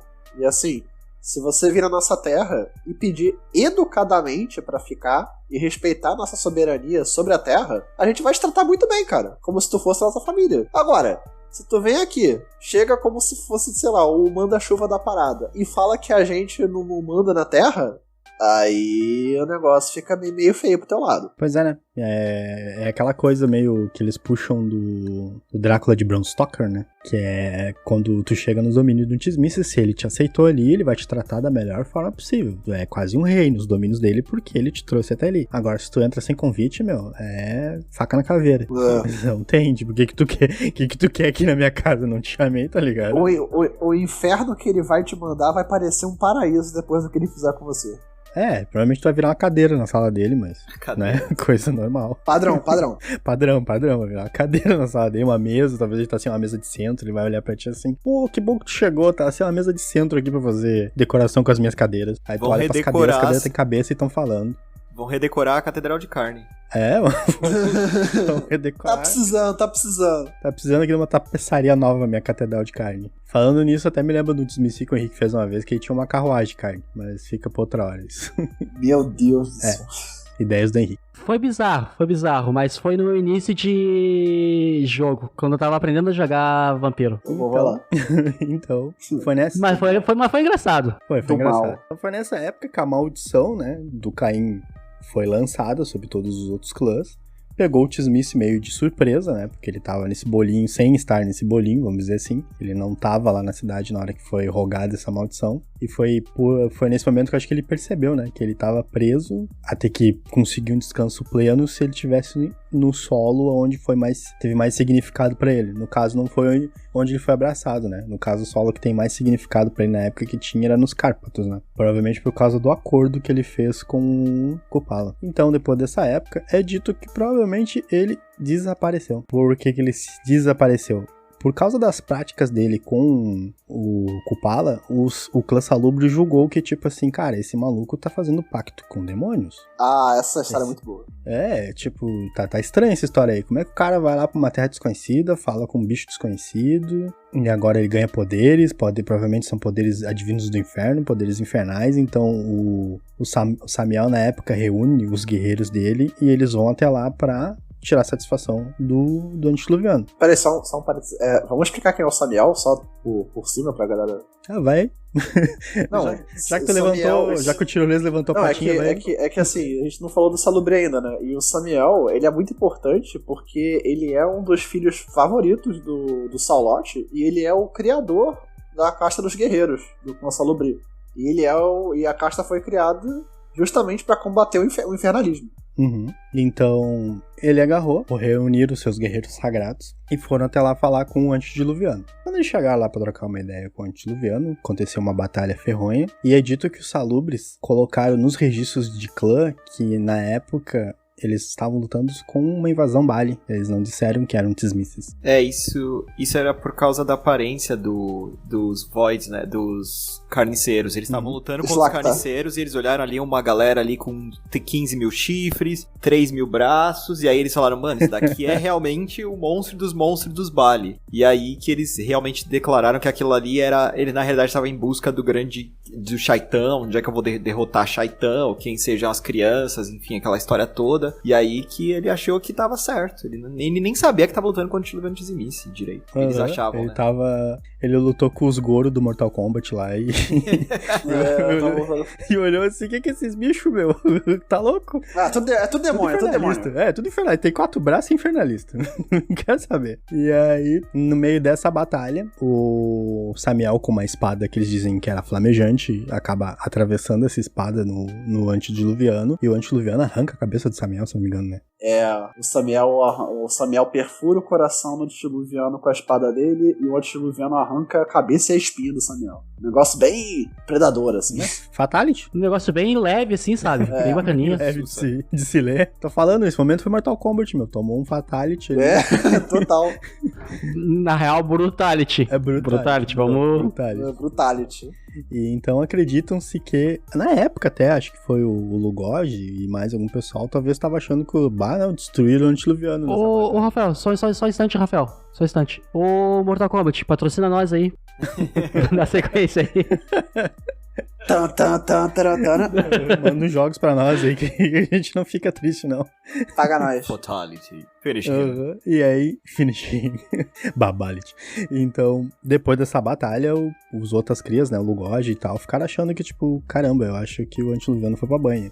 Aí eles olharam, não, ele tá só em torpor mesmo, tá de boa. Provavelmente, isso foi o que o pessoal acreditou, né, porque eu acho que nem em torpor o antediluviano acabou entrando. Mas não foi tava. O que a grande maioria... Não tava, né? Não tava. A história é que, na realidade, ele conseguiu sobreviver, entre aspas, por causa dessa história aí da vicissitude ser, entre aspas, uma doença, ou talvez ele já tinha infectado as suas crias, como você tinha falado. Ele sobreviveu dentro do Drakon, que é uma cria dele. E aí, através do Drakon, que ele continua agindo até ele retomar, digamos assim, uma nova forma. Essa talvez seja a explicação de que ele atingiu a metamorfoses finalmente, de que metamorfoses, não metamorfose, não a disciplina metamorfose, mas o estado mítico em que ele não consegue mais nem ser morto, nem destruído, mas que ele é só simplesmente, ele é o clã, ele é todo mundo, mas ele precisa infectar essas pessoas, né? E aí através do Drakon... aquele estado de Azida Ravi, né? E é através do Drakon que ele continua a sua saga. Isso daí é um spoiler maravilhoso pra quem assiste meu canal. Eu tô ferrando os 3 vídeos pra frente. Porque agora no Toreador eu vou começar a falar do Drakon, mas vamos. Eu falo pra vocês. Não, nem esquenta. Ou seja, tu tá dando um spoiler dos teus canais aí, é o que eu tô entendendo. Não, e aí agora explica a história do Mika, mas enfim. Não, nem esquenta. A gente atrasa um pouco esse episódio, né? Não, lança, pode mandar ver. Tô até feliz de falar sobre isso. No Lord of the Clans tem uma passagem que, inclusive, quando perguntam pro Drakon se o antediluviano morreu mesmo, ele sempre responde, eu só tô tentando ser um rapaz bom. E dá justamente a entender que ele tá ainda servindo o antediluviano. Sempre. Ele morreu. Sim. O Drakon tá morto. É assim, ele só sobrevive por causa disso. Eu não sei que horas que vocês querem que eu fale, mas eu posso falar dessa parte aí legal. Pode dar sequência. Fala agora. Não, o que acontece é que o Drakon, ele tá dentro do corpo do Drakon, né? E aí, pelo corpo do Drakon, é que ele funda a primeira Catedral de Carne. Porque daí, através do Drakon, que ele começa a se moldar, a se expandir, não sabemos direito como é que é esse processo, mas vamos imaginar então que ele não morreu, que ele atingiu o estado da metamorfose, e aí a nova forma física dele é uma catedral toda cheia de ossos, e ali ele se separa do Drakon, em teoria, pro Drakon ir pra Constantinopla e fazer toda aquela merda. Isso aí. Essa história que a gente conta que os salubres perceberam mais tarde, que na verdade eles estavam lutando com os Tzimisce e não com os Bali, foi de um salubre antitribo, que acabou conversando com um Tzimisce na época, e ele chegou e contou, acho que foi o Silas, eu acho que era foi o Silas que era esse salubre antitribo, que ele agarrou e chegou e disse assim, não, na verdade a história aconteceu foi diferente, na verdade a batalha que o Samiel achou que tava fazendo contra os Bali, na verdade era contra o Tzimisce. Acabou se confundindo, porque por estarem tão moldados, diferentes, cheios de coisas ali bizarras, e terem sido comprovado o contato com um demônio, o pessoal achou que era tudo Bali e tocou o terror. Na verdade não, era um outro clã que tava ali recebendo a punição como se fosse os infernalistas. E não deixar de ser, né? Eles fizeram contato com os demônios, então eles também eram infernalistas, né? Na real. Depois dessa queda do antediluviano, né? Entre aspas, o clã acabou se dispersando, né? O clã acabou se dispersando, procurando novos lugares, novas terras, porque eles estavam sem uma liderança centralizada, né? Antes eles caminhavam conforme a vontade do antediluviano, né? Tipo, vamos todo mundo pra cá, vamos todo mundo pra lá. Quando o antediluviano teve essa queda aí, entre aspas, né? Que ele foi pro corpo do Drácon ali, aquela coisa toda, o clã meio que se espalhou, assim. Foram cada um pra um lado diferente. Então alguns foram pro lado dali do mar Mediterrâneo, Grécia, Roma, e continuaram ali a expansão lenta, mas efetiva do clã, né? Então o Iorak, uma das crias do antediluviano, ele, por ser considerado, acho que um dos mais velhos, eu acho, ou ele era o segundo, além de ser um dos mais velhos, acho que ele era um dos preferidos do ancião lá, do Tzimisce, então ele acabou assumindo o voivodato, né? Sendo assim o segundo em comando, já que o progenitor estava em torpor. E por ele estar agora segundo em contato, ele tá lá na Terra dos Cárpatos, ele acabou indo pra onde os sussurros de Kupala eram mais altos lá, as cavernas, né? E é dito que ele ficou por um tempo meditando dentro daquelas cavernas, né? Porque ele também estava procurando, eu acho que de certa forma, o estado de Azahidaka, né? Que seria, no caso, o estado perfeito. E parece que essas sugestões mentais que o demônio deu pra ele, porque ele efetivamente conversou com o Kupala, foi pra construção da Catedral de Carne. Também foi dito pro Iorak, além do Drácon, né? Era um plano do Kupala. Agora, por que ele queria uma Catedral de Carne? Não sei. Não faço ideia. Era pra reformar o corpo do Tzimisce. O Tzimisce estava sem corpo. Provavelmente era isso. O Tzimisce estava sem corpo e a capela, nesse momento aqui, quando o Iorak ele toma a liderança da capela, ele não sabe direito que o Tzimisce tá ali, né? Aparentemente, assim. Pelo que a gente entende, ele não sabe. Ele não sabe nem que ele vai virar lanchinho daqui a pouco. Pois é, chegamos nessa parte. Tu quer dar um geral pra nós aí da Catedral de Carne? Eu acho que então, então, eu acho que a parte da Catedral de Carne é exatamente isso, sabe? É o Drácon reformando ali o corpo do antediluviano Tzimisce, e o antediluviano Tzimisce, ele não fica necessariamente torpor, ele fica quieto, até o momento em que ele decide, então tá, agora é minha hora de interferir, que é naquela história lá do Drácula depois. Uhum. Vamos dizer assim, a catedral foi um local feito de carne, onde tinha pessoas grudadas às paredes, né? Se eu não me engano, eu acho que tem... É no Transylvania Chronicles que tu consegue jogar uma aventura dentro da Catedral de Carne. Eu acho que você não joga uma aventura, eu acho que você passa por ela. É exatamente no abraço do Drácula, não é? Eu acho que é o Son of the Dragon. Uhum. Eu sei que tem uma aventurinha que tu vai lá e aí se tu sobreviver à catedral, tu realmente descobre o que aconteceu, que ela some e fica só um buraco lá onde tava a catedral. Exatamente. E só pra falar, o Drácula nem é abraçado ali, né? Ele tenta ser abraçado ali, eu posso falar isso depois. E aí a catedral, depois desse momento, ela... Então a gente já tem que falar. Ela consome Iorak. O antediluviano ele desperta nesse minuto, ou ele só volta à atividade nesse minuto. Ele fica ali quieto, o Iorak não sabe direito aparentemente o que tá acontecendo. E aí quando o Drácula pisa ali dentro, o Kupala praticamente grita, né? O Kupala fala, meu Deus do céu, esse daí é meu. Esse é o cara que eu queria, que eu tô esperando por muito tempo. É o cara. E aí a catedral ela começa a se manifestar. A catedral começa a falar, agora é o momento, viu? Aqui tá a profecia, que é na realidade um dos sinais da Gehenna do Drácula.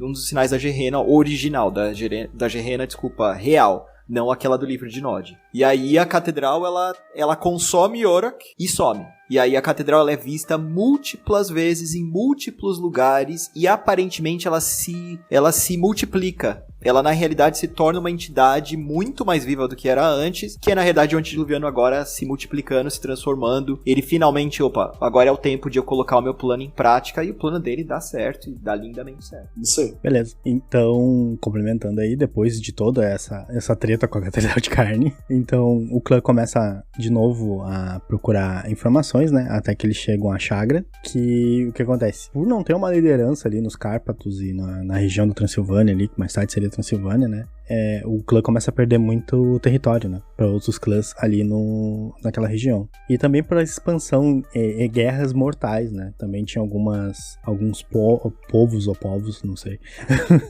tinha alguns povos ali. Povos, obrigado. como os Ostrogodos e entre outros, acho que tinha o Império Unita, os Ostrogodos e os chineses. Começou uma revolução gigante ali, um quebra-pau naquelas terras ali. E se aproveitando, óbvio, desses quebra-paus, os clãs por baixo dos panos começam a se aproximar, né? Então começou a ter alguns residentes Ventru, Toreador e Mocavianos que estavam tentando pegar algumas partes daquela terra ali pra eles, né? Mas não foram muito bem sucedidos. E esse conflito vai se intensificar nas Dark Ages com a expansão dos Ventru sobre o território dos Zymissi. Ele não dá certo ainda, né? É o tipo, ainda não conseguiram. Mas aí... Ainda não tá lá. Eles vão justamente disputar o Acre, olha que legal. O Acre que vocês acham que existia no Brasil, na realidade Acre existia naquela época nessa área, e a guerra vai estourar ali. Massacre total.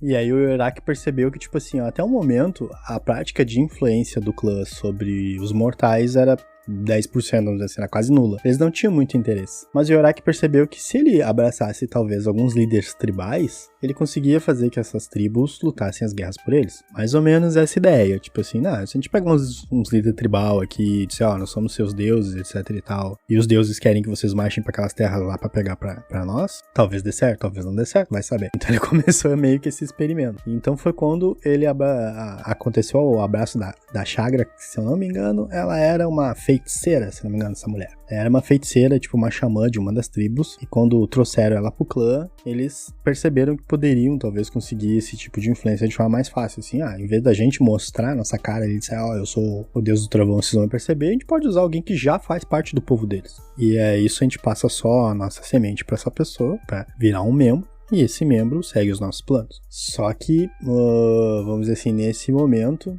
essas pessoas que tinham, vamos dizer assim, dons e capacidades que eram próprias delas, percebiam que depois do abraço eles perdiam, né? Então, por exemplo, essa Chagra poderia ter sido até uma feiticeira ou uma xamã de grande poder, mas depois que ela virou vampiro, mudou todos os poderes dela, né? E ela ia ter que se reacostumar de novo. Então, essa região aí tava sofrendo um pouco com a insanidade de Kupala, né? Porque ele se fragou que ele tava preso e toda aquela coisa, então ele deve ter pensado, vou zoar geral. Surge ali, né, alguns Tzimisces como o Radu, Vladimir e o Vladimir Rustavik e o Drácula, né? Eles começam a aparecer nessa época da história, mais ou menos. E então o clã percebe que talvez eles possam usar essa nobreza pra jogar contra os Ventru e alguns Bruhas que já estavam começando a criar o olho grande na região. A gente até comenta no lore Bruhá que depois que Constantinopla caiu... Não, Constantinopla não, desculpa. Depois que Cartago caiu, que alguns deles guiados por um outro lá, que eu acho que era o... Esqueci o nome do cara, qual é o cara que traz o clã pra cá? Dos Bruhá. É o Dominique, né? Esse mesmo. Depois que o Dominique vem pra cá, bate bem com essa história aqui da época do lore aqui dos Tzimisces. Foi nessa época mais ou menos que o Dominique chegou e que começou o conflito com o clã Tzimisces. E já tinha alguns Ventru ali na época. E aí que tem um negócio legal que acontece, porque os Senhores da Sombra que estavam no norte, eles começam a descer, agora a gente tá chegando já em Dark Ages, né? Então as tribos bárbaras ali, eles devem ser século acho que 10 ou 11, as tribos bárbaras do norte ali, da Rússia, do norte da Rússia não, né? Desculpa, do começo da Rússia, que estão no norte da Transilvânia, começam a descer, e é nesse ponto do lore que os Senhores da Sombra começam a destruir todo mundo dessa área aqui, quando o Dominique olha pra eles e fala, preciso de uma terra nova, tô aqui tentando criar meu exército. Os Senhores das Sombras falam, mas só se for agora, vamos caçar Tzimisce, vamos caçar... Primeiro eles começam, né, com Nosferatu, Gangrel, que estão ali nos limites, tem Ventru também do lado esquerdo, e aí que eles vão direto pro lado direito ali e matar Tzimisce depois de um tempo. Aí foi nessa época que começou a aproximação do Tzimisce das famílias revenantes, né? Como eles estavam precisando ali de, vamos dizer assim, de ajuda, mas eles queriam uma ajuda um pouco mais submissa, algo que eles pudessem controlar e mandar e etc e tal, e criar aquele conceito de família unida, entre aspas, né? Foi quando eles começaram a criar as famílias revenantes. É dito que o processo de criar uma família revenante, né? A mãe, quando vai amamentar a sua criança, ela se alimenta primeiro do sangue do dominador, né? Que é usada a palavra regente traduzido lá no Carniçais do Vício Fatal, né? O regente, né? O dominador, no caso o vampiro que tá dando sangue pra ela ser uma carniçal. Ela bebe o sangue daquele regente dela, e aí ela coloca a criança no seio, pra criança mamar, né? Só que ela faz um pequeno corte em cima, pra aquele sangue escorrer e o bebê, sem perceber, começar a tomar o sangue do maternal misturado com a Vitae Vampirica. E isso aí sendo feito várias e várias e várias vezes no período de amamentação da criança, que acaba se tornando um revenante.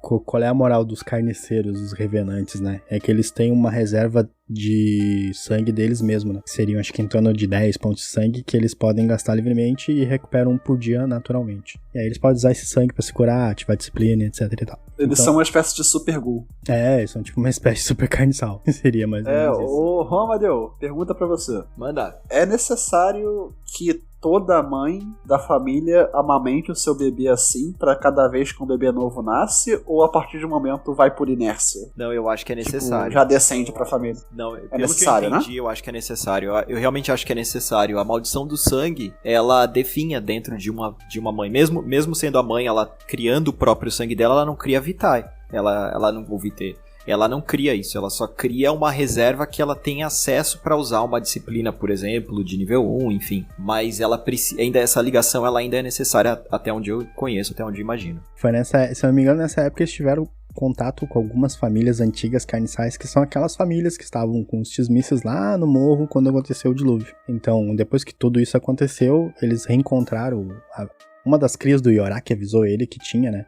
Lembra daqueles carniçal antigos que vocês tinham lá na época do dilúvio? Pois é, tem algumas dessas famílias ainda vivem aqui. Então foi ali que os Smith foram atrás, refizeram o processo de forma diferente e criaram os carniceiros. E é dessa época que existe os Bogatiri. É algo desse gênero. Os Bogatiri, alguma coisa que eles carregavam em algumas bolsas pedaços de pele e carne que eram partes do antediluviano, né? E então quando eles precisavam, sei lá, fazer alguma coisa muito específica, eles usavam dessa carne. Essa carne virava tipo uma simbiose. Eles viravam um monstro com os braços alongados em formas de osso, assim, pra melhorar no combate. E, se eu não me engano, mudava o rosto deles. O rosto deles ficava igual ao rosto do ancião. Então era um pedaço de carne que deixava eles parecidos com o antediluviano. E aí eles faziam os combates e tal, depois guardavam de volta essa carne aí dentro da bolsa. Se eu não me engano, essa família seria a família mais ou menos assim de confiança do antediluviano. Dá a entender que talvez essa família se espalhou aos 4 ventos, né? E que uma dessas bolsas dessa família se perdeu nos esgotos de Nova York. Por isso que tem aquela coisa estranha lá embaixo do esgoto de Nova York que é dito como um pedaço do antediluviano. Sim, provavelmente é porque uma dessas pedaços de carne que são partes do antediluviano tá perdida lá. Inclusive tem gente que afirma que é a própria catedral de carne. Então. Uma coisa também a se colocar é sobre o olho de Azamiel. Sei que não é nesta parte da história, mas também falam nos romances de clã. Até próprio o Xavier acha que o Leopoldo, o que possui este olho, o Xavier acha que o Leopoldo é o antediluviano. Tizimis. Sim, quando ele coloca o olho, por isso que os gangrel saem. Quando ele coloca o olho. Exatamente, quando ele coloca o olho. Ele manifesta. E aí tem gente que acha que isso daí é uma manifestação do Ravenous, que nunca foi muito bem explicado, aliás, o olho. Acho que é Razimel. E tem gente que acha que é o próprio antediluviano Tizimice mesmo ali, um pedaço dele que... Exato. Mas a família que, na realidade, oficialmente, quando você pega o New York by Night, eles revelam, olha, na realidade, os Tizimice chegaram aqui, o antediluviano está aqui embaixo, é verdade, foi realmente um pedaço dele que depois se evoluiu, de novo aí criando, digamos que uma catedral de carne, como você falou também. Isso aconteceu por causa dos Antosa. Foi uma outra família de carniceiros que ele escolheu, porque ele achou que os Antosas, hoje em dia, são muito mais fiéis a ele, né, seria muito mais seguro do que a família que você estava falando. Sim, então, depois de todo... Se não me engano, agora aproveitando esse gancho do olho Razamiel, foi por causa disso que os gangrel saíram da Camarilla, né? O Xavier foi lá, tomou um pau pro Leopoldo. Né? Foi. O Xavier foi lá, tomou um pau pro Leopoldo, chegou na Camarilla. Exato. No círculo interno e disse assim, é que na real, o Rafael... foi que o Xavier, ele fez um chamado, responderam em torno de uns 30, 40 gangrel, e todos esses foram exterminados, menos o Xavier e a Ramona. O Xavier, ele teve o braço totalmente distorcido, ele teve o braço distorcido, atrofiado, E o Xavier, ele ficou com medo, porque até então ele nunca tinha tido esse sentimento de medo na frente do Leopoldo. E a partir daquele momento, na reunião contra o Ian, ou Radasté, e o Telbel, ele falou para os dois, para o Ventru e para o Bruhá, para que estes pudessem, o Bruhá pegar o bando e ir com ele, o Ventru manipular, fazer as manipulações, as influências, e ir de encontro ao, entre aspas, antediluviano que estava presente em Baltimore, se eu não me engano. Mas ambos falaram que não existia antediluviano e aquilo era uma ilusão, alguma alucinação do Xavier. Pois é, né? E a partir deste momento, ele já disse, então, nós estamos fora da Camarilla. E no V5 eles inclusive tentaram desmerecer um pouco essa história, deixando de lado que isso aconteceu e falando que na verdade ele se enterrou no chão e encontrou com a Enoia. Eles reescreveram pra... Não quero dizer que a anterior esteja errada, mas só dizendo que assim, tipo assim, não, ignora que o Xavier falou, que ele é doido. Uhum. Eu chegamos... Eu concordo que essa história... Não, eu só queria falar que essa história é muito esquisita, porque você ignora todo o lore que você cria em torno do círculo interno da Camarilla, de todos os fundadores originais. É impossível um Justicar tirar um clã inteiro. O Justicar, ele na realidade, ele é um peão de duas camadas sociais acima ainda que existem, né, sobre ele. E é óbvio que a Camarilla não ia acreditar, porque se você olhar pelo ponto de vista da Camarilla, tem um monstro ali e tal. A gente já caiu nessa. Lembra do Samiel lá, que lutou contra o monstro, que achou que era o Bali, achou que era o Bali na vida e era um cara ali e tal. A gente não vai cair nessa de novo, isso daí é besteira, no final dos tempos não é isso que vocês estão falando, então pra mim não faz tanto sentido os Gangrel saírem da Camarilla dessa maneira. Uhum. Eu acho também que é uma questão de, tipo assim, é mais o que representou, né, a saída de um Gangrel tão poderoso da Camarilla do que de fato ele tirar o clã, né, porque a saída do clã foi muito tipo assim, galera, tô indo embora, quem quiser vir comigo vem, mais ou menos essa saída, então acho que também tem a ver com a figura dele, né. E aí criou-se o conceito de Gangréis que estão na Camarilla e que são da Camarilla, né? Que são da Camarilla. Aí você tinha que perguntar, tu é da Camarilla ou tu está na Camarilla? Eu sou da Camarilla, então ele não tá na Camarilla. Pau nele. Se ele dissesse, estou na Camarilla, beleza, então até dos nossos. Então, seguindo ali a nossa linha histórica, nós chegamos na parte da rebelião, que é o paviozinho pra começar a revolta anarquista. É dito que a Patrícia...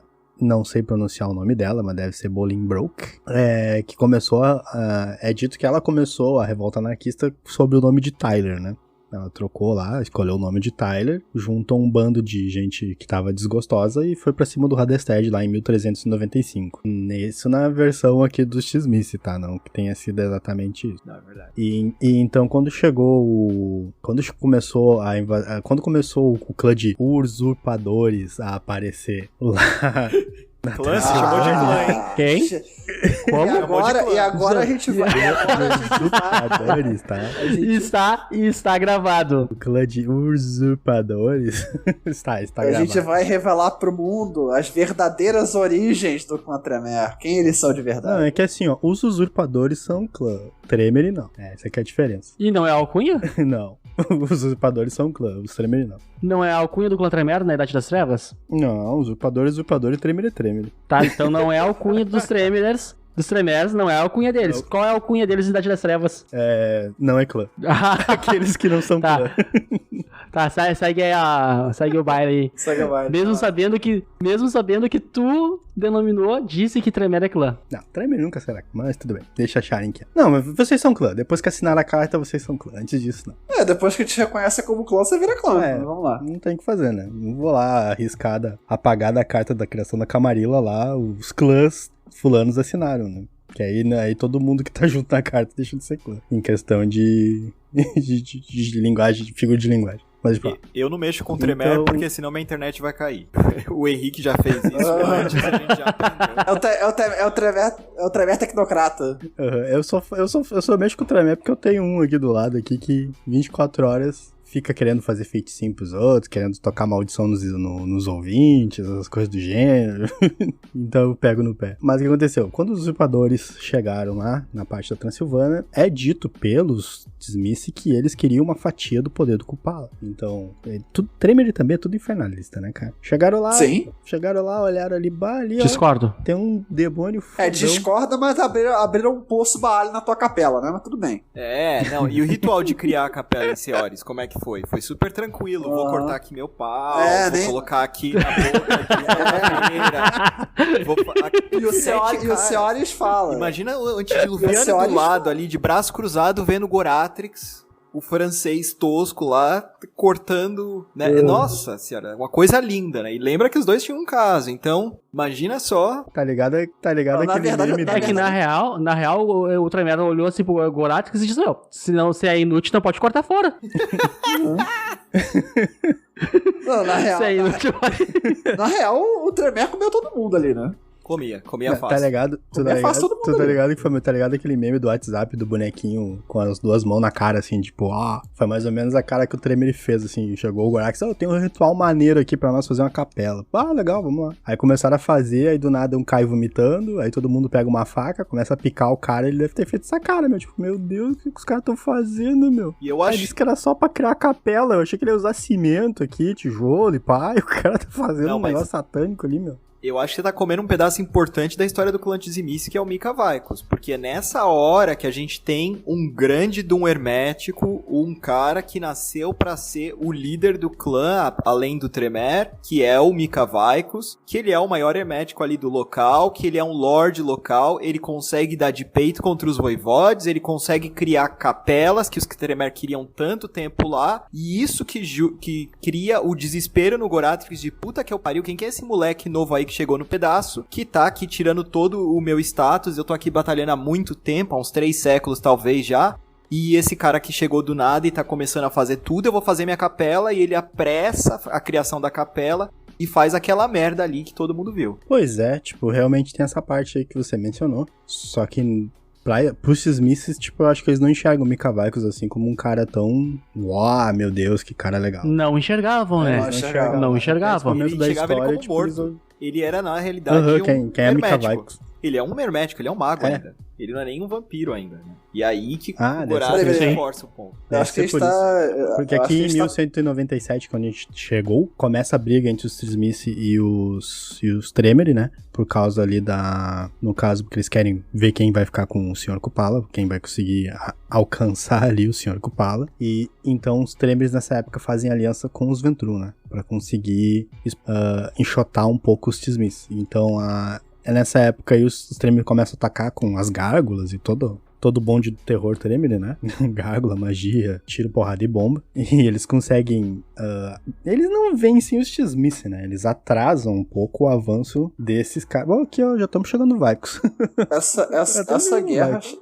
Essa guerra é uma guerra muito cruel no mundo das trevas e é conhecida como a Guerra do Presságio, ou a Guerra da Profecia. Na real, ela foi tão desgastante para todos os lados envolvidos, inclusive a Ordem de Hermes estava envolvida também nessa guerra, para tentar parar os Tremere e se aliou com os Tzimice. E essa guerra é tão desgastante para todo mundo envolvido que eles simplesmente desistem de travar a guerra. Não valia mais a pena. Pois é, ali os Tremeres fazem a aliança com a Ventru e Arpad, né? Eu acho que é Arpad.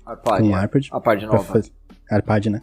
Arpad nova, isso, muito obrigado. Se eu não me engano, começou uma revolta interna entre o clã ali, né? Muitos deles começaram a não reconhecer os títulos dos outros, começaram a não dar bola mais pra quem era voivode, o que não era voivode, pra tentar conseguir parar esse avanço, né? O clã começou a reagir da forma que dava, começou a reagir de forma não organizada, quando vê eles estavam brigando entre eles, e aí os voivodes tinham uma ideia de como devia agir, os mais novos acharam que não, que vocês estão fora da realidade, começaram a ignorar os títulos dos seus senhores, tipo, eu não vou obedecer esse cara, esse cara é um voivode. Tipo, a ideia dele tá muito fora do que realmente pode ser de chance de sucesso pra nós. Começou aquele conflito também interno por causa da feitiçaria kudúnica, né? Muitos Tzimice diziam que, não, o kudunismo vem do Kupala, o bicho é um demônio, então acho que a gente não deve usar esse tipo de conhecimento. Os outros Tzimice disseram, não, vamos usar esse tipo de conhecimento, porque esse tipo de conhecimento quem trouxe pra nós foi o antediluviano. E foi mais ou menos nessa época de conflito que aí sim começa o abraço do Mika Vaikos. E aí o Mika Vaikos faz todo esse terror que o Romadeu falou. Cria capela, começa a ter sucesso nas investidas dele. E então começou até vários conflitos ali, até a tal do Trigávio, Três Cabeças, que era um Kundun, né? Ele começou a ter conflitos com alguns outros mísseis dos Balcãs e etc. Por causa que o Kudunismo começou a ser enxergado ali pelo clã como algo não natural, vamos dizer assim, né? É nessa parte que o clã começa a ficar desesperado com a magia Kundun. Começa a parte do desespero, de usa, não usa, é legal, não é legal, é interessante, não é interessante. Porque tava tendo muita influência do demônio, né? Do Kupala ali nas decisões do clã. E eles perceberam isso, né? E eles também gostavam da terra que eles tinham. Eles gostavam da Transilvânia. E eles viram que tava corrompendo a Transilvânia também. Sim, o uso da magia tava corrompendo a terra. Isso. E nessa mesma época, um personagem muito poderoso acaba despertando, que é a Baba Yaga, né? Ai, meu Deus. A Baba Yaga acaba despertando. Vai dar merda. Começa aquela cortina. Vai dar merda. Começa aquela cortina sobrenatural lá nas terras onde ela tá, né? E aí a gente chega à revolta anarquista, finalmente. Depois de passar por todos esses conflitos. Só que um pouco antes da gente chegar na reforma anarquista e tá tendo esse conflito interno dentro do clã, é que começa a aparecer pra nós uma forma de conseguir quebrar os laços de sangue com seus anciões, que seria a Flor de Fogo, né? De Kupala. É Flor de Fogo do Kupala, O nome é longo, a gente sempre resume como Flor de Kupala. A Flor de Kupala. Flor de Fogo de Kupala. E eu acho que o Rô pode dar uma boa explanação pra nós aí do que é essa Flor de Fogo aí. O que acontece da Flor de Kupala é a história do Mika Vaikos, né? Que aí, quando ele é abraçado, os Tzimisce proíbem ele de ter Kondum. Ele é um hermético, ele quer fazer magia. Ele é mandado ali pra Constantinopla. E ali estudam 3 grandes caras juntos. É ele, o Velaya e o Lugoj. E aí os 3 juntos começam também a ser, né, ali influenciados pelo sonho de Constantinopla. Tem aí esse ponto de que, na realidade, o Mika Vaikos, ele tá infectado pela essência do Drakon, o que fecha toda essa história aí do antediluviano Tzimisce. O antediluviano Tzimisce, na realidade, possui, né, uma pessoa, e aí essa pessoa tá contaminada pelo Drakon, e aí ele consegue contaminar o Mika Vaikos, e o Mika Vaikos agora se torna um peão. E esse peão, quando Constantinopla é destruída, o Mika Vaikos volta lá pra Transilvânia. Na Transilvânia, ele então dá de cara com os voivodes, ele detesta essa galera, ele vê essa hierarquia ali, ele acha que isso é um absurdo, e aí que ele decide então tramar a grande vingança deles ali, né, o grande plano deles de conspiração.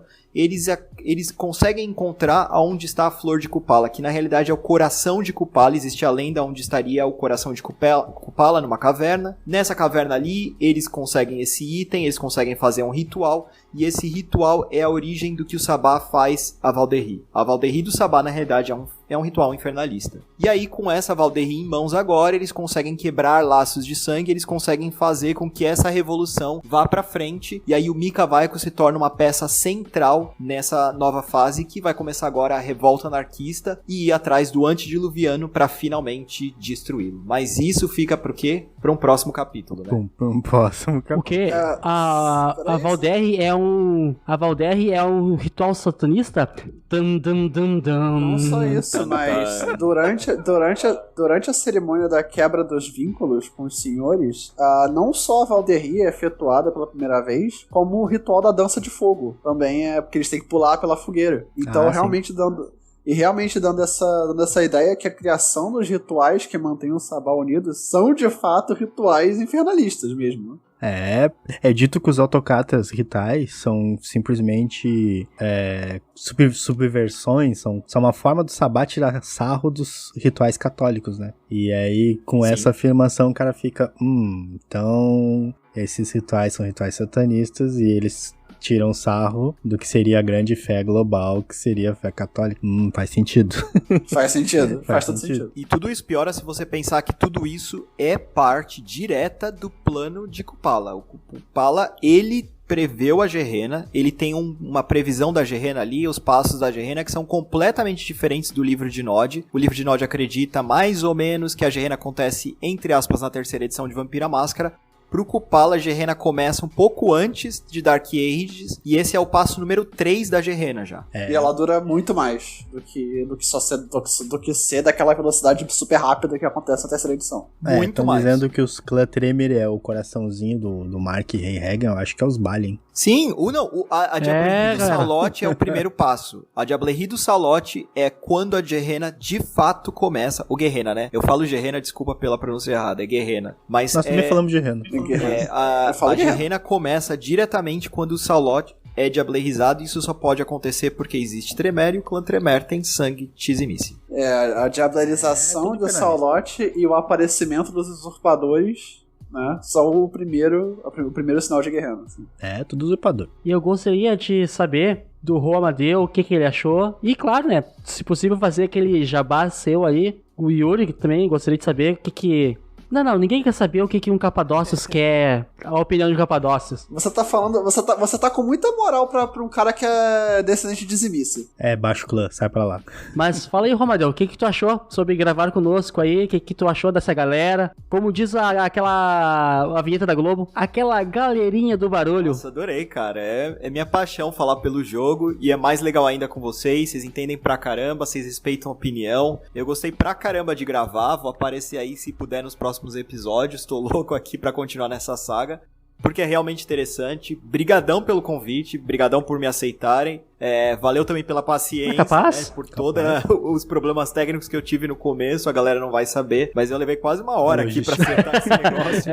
Finalmente conseguimos, né? E agora, a partir de agora, então, vai ser mais fácil. Mas aí, Romadeu, fala sobre o seu canal, fala aí, quem sabe tem alguém que não conheça, que eu duvido, mas fala aí sobre o seu canal, sobre o teu trabalho. Tá até no nosso blog o canal dele lá, mas fala aí. Eu faço parte do canal Segredos de Narrador, que é um canal de RPG que eu analiso o lore. Eu pego todos os livros sobre um tema, então eu não paro só em um livro específico, uma época específica. Eu aprofundo, eu faço um panorama geral, eu apresento todas as variações desse tema e eu tento fazer o máximo de conexões possíveis e imagináveis. E especialmente para aqueles suplementos mais raros, que nunca chegaram no Brasil, que não foram traduzidos, para tentar fazer um sentido, né? Para ampliar o lore para a comunidade brasileira, para que a pessoa que está começando agora no cenário, mas que já conhece, ele não é muito básico, eu não explico o que são os clãs, eu explico, não, ó, esse daqui é o lore, esse personagem do começo ao fim, e eu espero que vocês gostem dessa saga. Se você não conhece, Segredos de Narrador, lá no YouTube. Um ótimo canal. Fala, meu Capadócio. Eu sou da casa já, foda-se.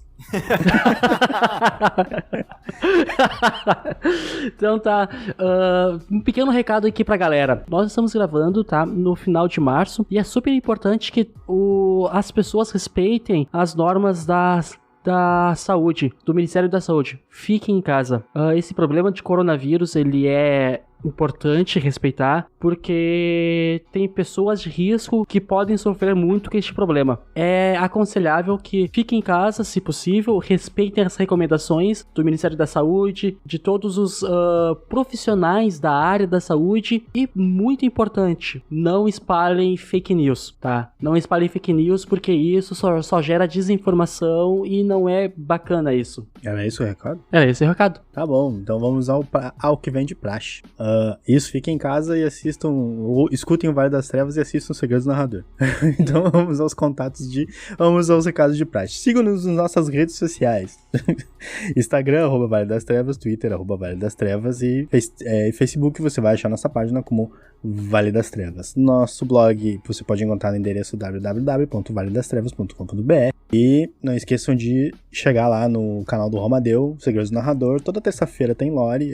Ele não posta às vezes quando não dá, né? Porque às vezes é difícil conseguir manter uma agenda de toda terça-feira, mas ele tá respeitando muito bem essa agenda. E ele normalmente fica online lá pra conversar com o pessoal enquanto o vídeo tá rolando. E é muito legal, que dá pra ter uma interação do criador de conteúdo com as pessoas que estão ali no momento. Então, até eu às vezes tô lá enchendo o saco, às vezes eu falo umas coisas, ele me corta e diz assim, para que tu tá dando spoiler. Verdade. Algumas perguntas que eu faço, às vezes ele, Rafael, tô falando demais já, eu fico quieto, tá ligado?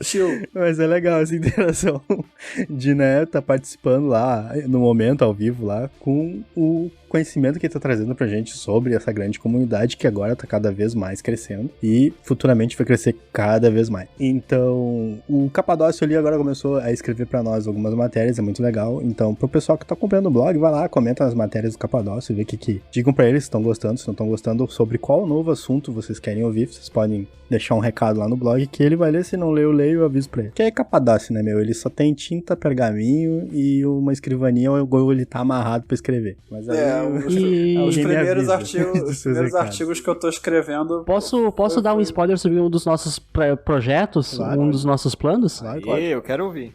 Futuramente a gente vai ser concorrente do Romadeu. Vamos criar um canal no YouTube lá. O Vale das Trevas também vai estar no YouTube. E quem sabe no Twitch também, com algumas gameplays do Rafael. Ah, é verdade. Gosto. Mas não vamos ser rivais não.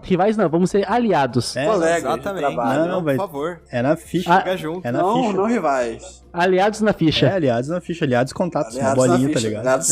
Aliados sim. Eu ouvi falar Aliás, que o pessoal vai sim, como tu começar também contato, uma sim. saga agora de Mago Ascensão, parecida com o canal. Gosto pra caramba, cara. Eu acho que a gente tem que, na realidade, ampliar essa ideia, fazer mais conteúdo. As pessoas precisam de mais conteúdo. Super apoio. Sim, com certeza. Então eu gosto bastante, curto bastante, jogo bastante, narro bastante. Gosto bastante de cenário. Então, a princípio, acho que os recados foram esses. O Romadeu, por enquanto, não tem rede social, né? O Romadeu não tá usando rede social pro canal, né? Eu não tenho tempo pra isso, né? Eu respondo um por um dos comentários do canal e, assim, tá ficando pesado, né? Em uma semana a gente tem 1000 views, assim, em um vídeo. E aí tem mais ou menos 100 comentários ali que você tem que responder. As pessoas perguntam coisas específicas, né? Então não é só obrigado, valeu. É tipo, mas esse personagem não falou tal coisa no livro e tal, e aí eu tenho que voltar e tal. E, é claro, né, a pesquisa pra cada vídeo eu abro em média aqui uns 10 livros, cara. É bem pesado. Caraca. Então não tem. Eita. É bem extenso. Segredos de narrador. Pode colar lá no Segredos de Narrador, na comunidade Vampira Máscara Brasil, eu também sempre posto, se você quiser saber. Então se vocês forem chegar no Romadeu lá, cheguem no canal dele e façam perguntas lá nos comentários da barra de comentários do YouTube. Quer dar um tchau aí, Yuri, Romadeu? Eu vou mandar a braba aqui, já que estamos falando de spoiler de projetos futuros. Se tudo der certo, podem esperar uma campanha de V5 pelo Vale das Trevas. Mas, estamos vendo ainda. Uma campanha de V5 editada, bonitinha, que nem o Manchas do Passado. Gosto. Mais trabalho pra mim, tudo bem. Olha aí, quem sabe, ô Yuri, quem sabe tu pode narrar pro Romadeu um V5 aí. Eu posso adoraria, narrar pro hein? Ramadeu. Na verdade, eu quero que ele me narre o V5, mas tudo bem. Olha só, imagina. Então tá, gente. O grupo, Vamos fechar. eu, o Henrique e o Romadeu. E o Yuri narrando. Bota um quarto também nesse grupo. A gente acha um quarto jogador. Ó, o Vinícius tá escrevendo ali, ó. Quer ver que ele quer. E o Panda também quer. Vai levantar o dedo. Então tá, gente. Já temos o grupo. Vamos fechar aqui a ponte aqui, pra não se ficar muito extenso. Sim, vamos fechar a ponte aí. Então eu sou o Rafael Damascena e um abraço pra todo mundo. Bom, eu sou o Henrique Ferraz. Depois dessas transformações, dessas metamorfoses, estamos fechando a porta, o portão. Estamos fechando o barraco. Porteira. Até mais. Porteira. Até mais, pessoal. Abração. Tchau. Alô? Pescoção, é porque ele não opção. lavou a louça. Não, sabe, e aí, se tratando do Henrique, ele não deve ter percebido e ele deve estar falando lá todo comentário. Agora que ele caiu. Aí, e no V5 não tem dizimice ainda. Brigadão, pessoal. Valeu. Até a próxima. Não, é que estavam sapateando aqui no apartamento de cima. A irmã do Debon. Exato. A irmã do Debon. A mini Bruhá. O Henrique mora com uma mini Bruhá em cima que ela não para quieta. Toda hora ela tá fazendo rebalo e rave lá. A gente vai falar que os Tremers são mulheres de dizimice? Tá, parei. Tá, deixa o trator passar. Trator? Cara. Deixa o trator passar. Ele só manda a sua irmã parar de sapatear aí, meu.